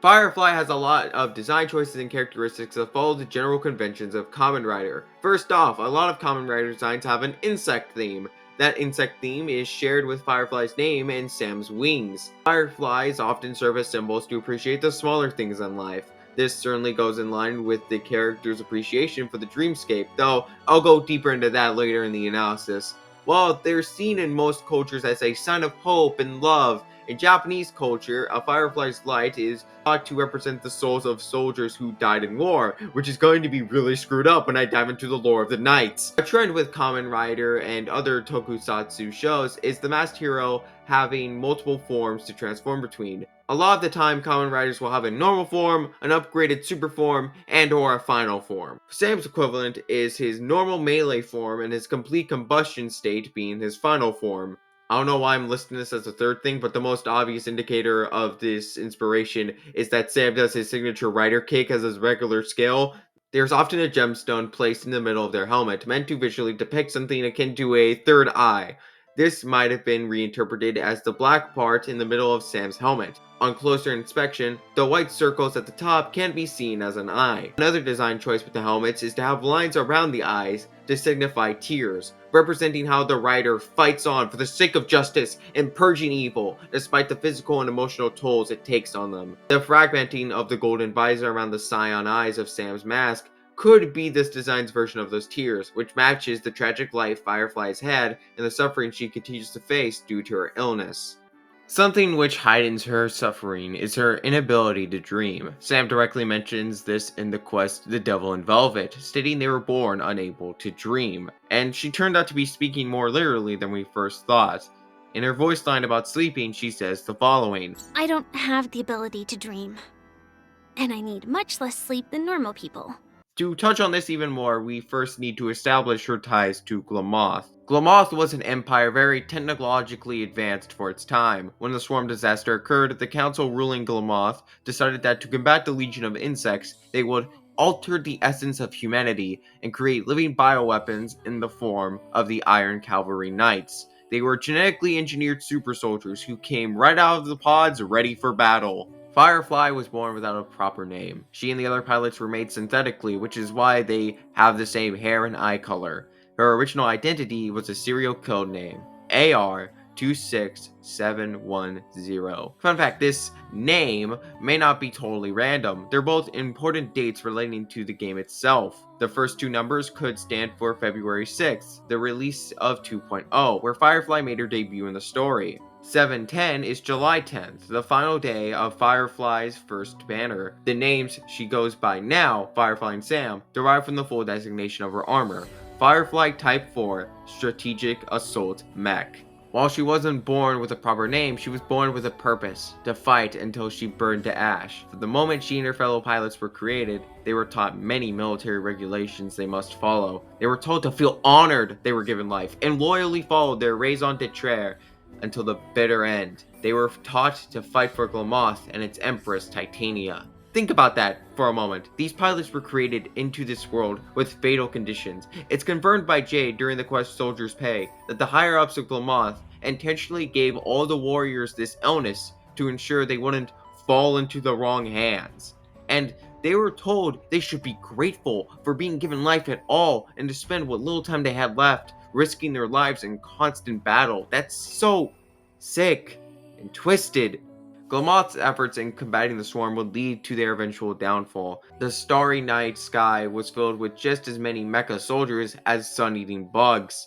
When the swarm was finally defeated, it came with a heavy cost. There was so much space debris from the war that it completely blocked out the sun. Without sunlight to touch their planet, Glamoth's society faded to ruin, and the Iron Cavalry went down with them. Firefly was exposed to the cold harshness of reality from such a young age. She watched her comrades in arms die off in battle, left as scorched corpses floating down the river of debris in the vacuum of space. She managed to miraculously live through it all, but that ultimately left her with a haunting realization. But Glamoth no longer exists. For all we know, Firefly is the last knight alive. She's the one and only ember of Glamoth still burning, a remnant of a bygone era, and her inability to dream only makes those metaphorical traumatic scars grow even deeper. Her signature light cone, whereabouts should dreams rest, goes into further detail about this aspect of her character. Though she realizes her consciousness is gradually fading, only those remaining memories are playing over and over in her brain. Notice the specific wording she uses in that voice line I brought up earlier. She says she needs less sleep than average, not that she doesn't sleep at all. And every time she closes her eyes and goes to sleep, she has nightmares, forced to relive witnessing the deaths of her fellow knights. One more piece of the puzzle that goes along with this is her boss theme called Nevermore. Penacony is stacked with many literary and film references, and this is no exception. It's a reference to The Raven, a short story by Edgar Allan Poe. I was racking my brain for nearly a week trying to understand what the connection was to Firefly.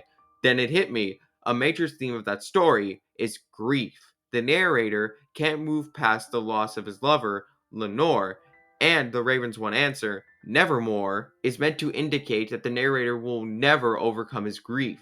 The equivalent of Lenore in Firefly's story isn't one person, it's her fellow knights who died in battle. Multiple Kamen Rider origin stories have them undergo genetic modifications to gain their powers. Firefly went through genetic modification to become part of the Iron Cavalry, which resulted in her developing entropy loss syndrome. It's a chronic illness that affects the patients both physically and mentally. People who have it can move around and communicate like normal at first, and the symptoms are barely noticeable to other people.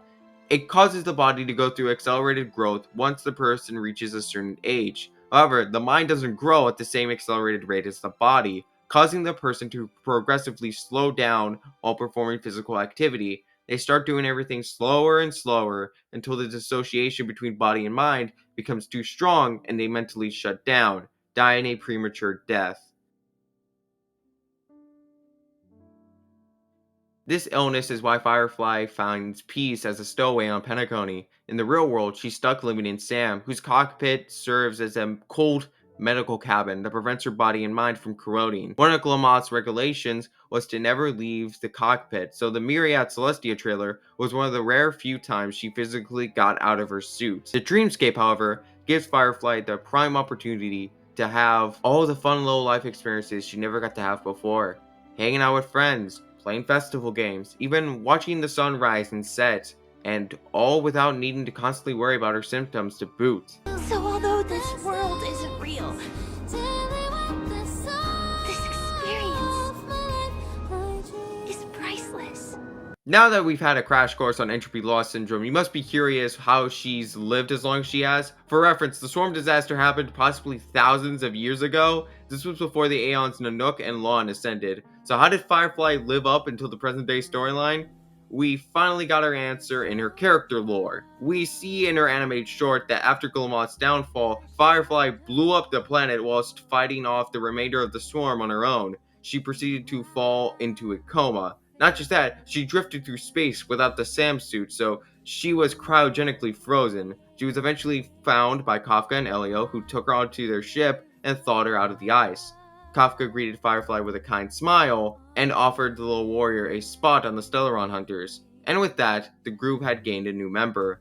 Due to the remark in the same part of her backstory that entropy loss syndrome starts to flare up at a certain spot in their life, having her be cryogenically frozen, unable to age, is the only explanation as to how she's still alive. So yeah, while she was around during the Swarm disaster, in body and mind, she's still in her early 20s. Now, wait a second. Part of Firefly's backstory is that she drifted through space while being frozen in ice, and taken in by the people who found her and got her out of said ice.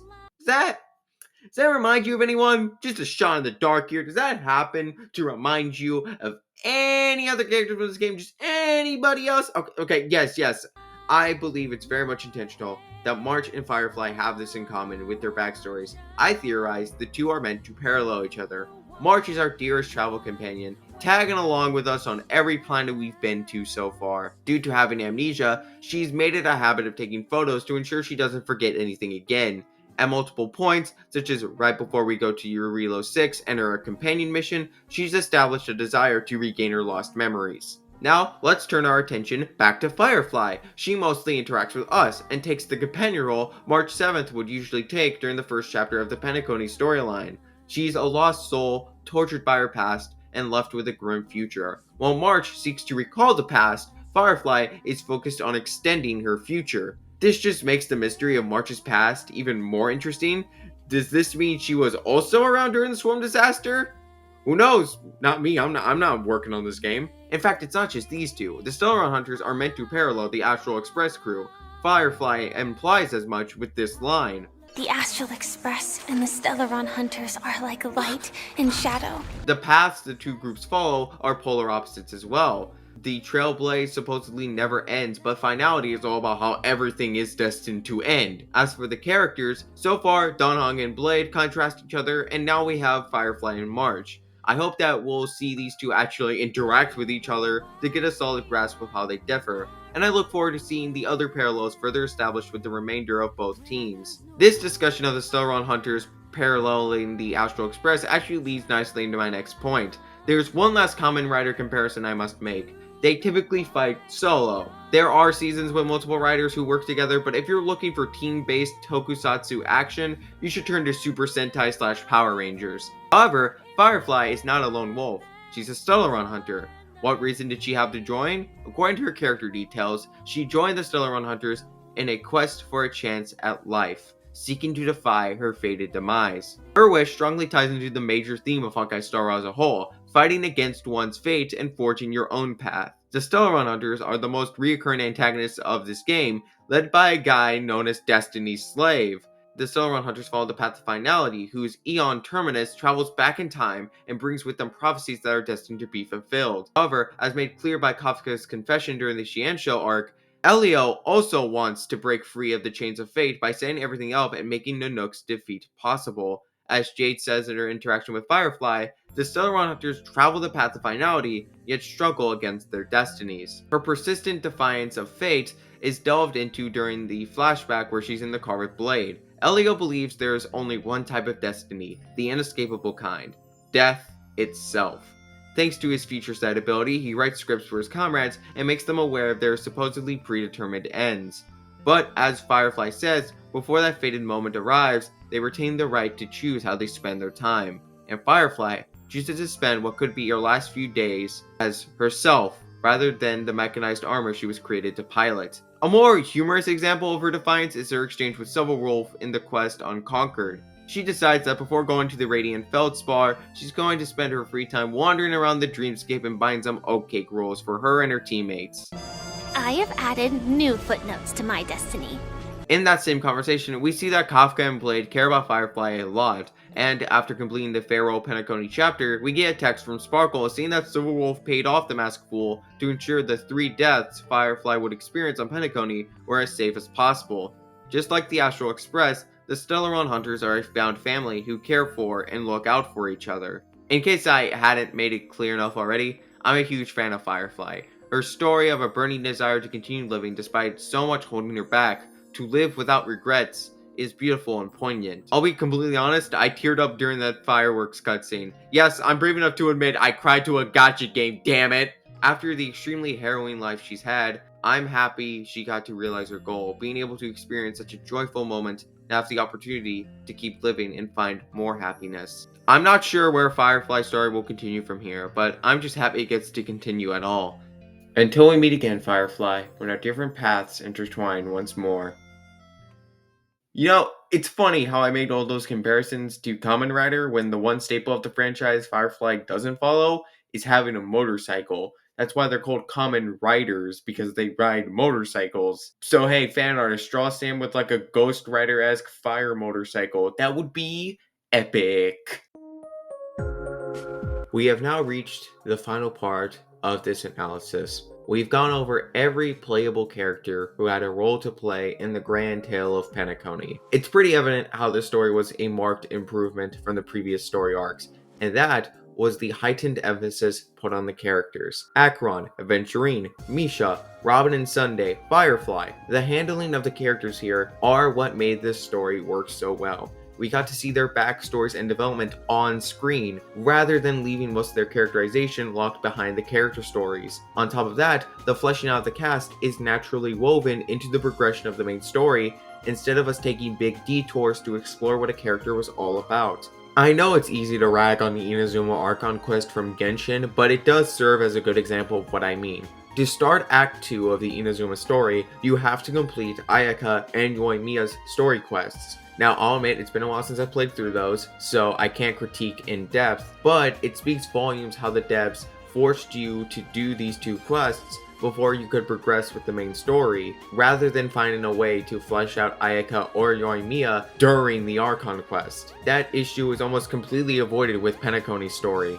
There's one slight exception of Black Swan and Sparkle's companion mission, but at least it's not a required detour to take for you to keep going with the main plot. Even the characters who don't get fleshed out backstories on screen, we get good moments that show how multifaceted they are while keeping the story moving forward. It seems that Hoyoverse as a whole has gotten better at handling characters across their multiple games. You know, the main selling point of their games. So hopefully they keep up this level of quality character writing for future planets. But remember what I said at the very beginning of this video. Through these characters, we would delve into the themes of the Penacony arc. And I think it's time we look on a broader scale and try to answer that question. What is the story of Penacony about? What are its themes, its messages, so on and so forth? What is it trying to say? The easiest running theme to identify in Penacony is to not judge a book by its cover. Rather basic, all things considered, but one that's nonetheless used effectively in this instance. The sheer volume of narrative twists that occur in Penacony results in almost all the information you're initially presented with either having a deeper meaning or later being proven to be untrue. A Galaxy Ranger turns out to be an emanator of nihility, a friendly girl turns out to be a fiery warrior, a security officer revealed to be a fictionologist, the representative of Harmony turns out to be a follower of order, a silly cowboy? Guess what? That's a depressed cowboy right there! But that's not all. The primary message of Penacony can be found when connecting the story to the concepts of harmony. When asked in an interview with MMORPG about the inspiration for Penacony, the dev team had this to say. The 3 main exploration locations, the Herta Space Station, Eurela 6, and the Xianzhou Luofu, have each showcased distinct and independent worlds. To bring a fresh experience to players at the next destination of their journey, we have carefully crafted a stage where people gather together. That's to say, this is where people from different galaxies, factions, and diverse goals come together due to a special opportunity. They interact, exchange ideals, and enjoy this rare holiday together. In such a backdrop, Penacony, a vibrant and dreamy metropolis, comes into being. Out of all the characters introduced during Penacony, only Sunday, Robin, and Misha are confirmed to be natively from the planet. Every other playable character I've analyzed throughout this video originates from somewhere else. They all come from different walks of life, having their various ideologies clash time and time again. However, the stories of both the main and continuance questlines display how such a diverse group of people can unite under a common goal. That common goal was to free themselves from someone's control and face the harshness of reality head on. Notice how Dr. Primitive's plan with the memetic virus was similar to Sunday's, and that they both tried to use the dreamscape to control the masses and strip them of their individuality. But while Sunday was well-meaning in his misguided goals and later goes through his redemption arc, Dr. Primitive is a morally bankrupt scientist who will stop at nothing to accomplish his goal and make humanity regress. Ultimately, the story of Penacony shows how people with drastically different identities can come together and get along regardless. And in the real world's current social climate, I believe that's a very important message to preach. The many truths we exposed on Penacony were hard to swallow at times, but those answers helped us escape from a stagnant slumber. Through working together, the individual desires of each character are eventually realized. By the end of these stories, the characters wake up from their dreams, ready to confidently move forward in life and find joy in this bitter reality. The world isn't perfect, and it can be frightening to navigate, but it doesn't need to be. You don't have to be afraid. Through coming together despite our differences, we can help one another achieve our goals and make our reality a better place to live in. So to you, my audience, I dedicate my performance. Find the courage to wake up from your dreams. Go out and explore the world. Find and connect with people you can trust, people who will uplift you in your time of need, and those you want to uplift in their times of need. Life is short. Don't waste it dreaming away and lingering on regrets. With that, this long analysis of Penacony's cast of characters has come to an end. To put this into perspective, the scripts for the individual videos put together were 64 pages long. That's not even including the scripts for the intermissions. Thank you for coming by the Matsunoki Cafe. If you enjoyed the analyses in this compilation, please consider liking and subscribing to ensure you see future content from this channel. From here, I plan on analyzing the remainder of the Xianzhou cast and the Amphorius characters after that. So look forward to all of those. Until next time, stay safe out there, everyone.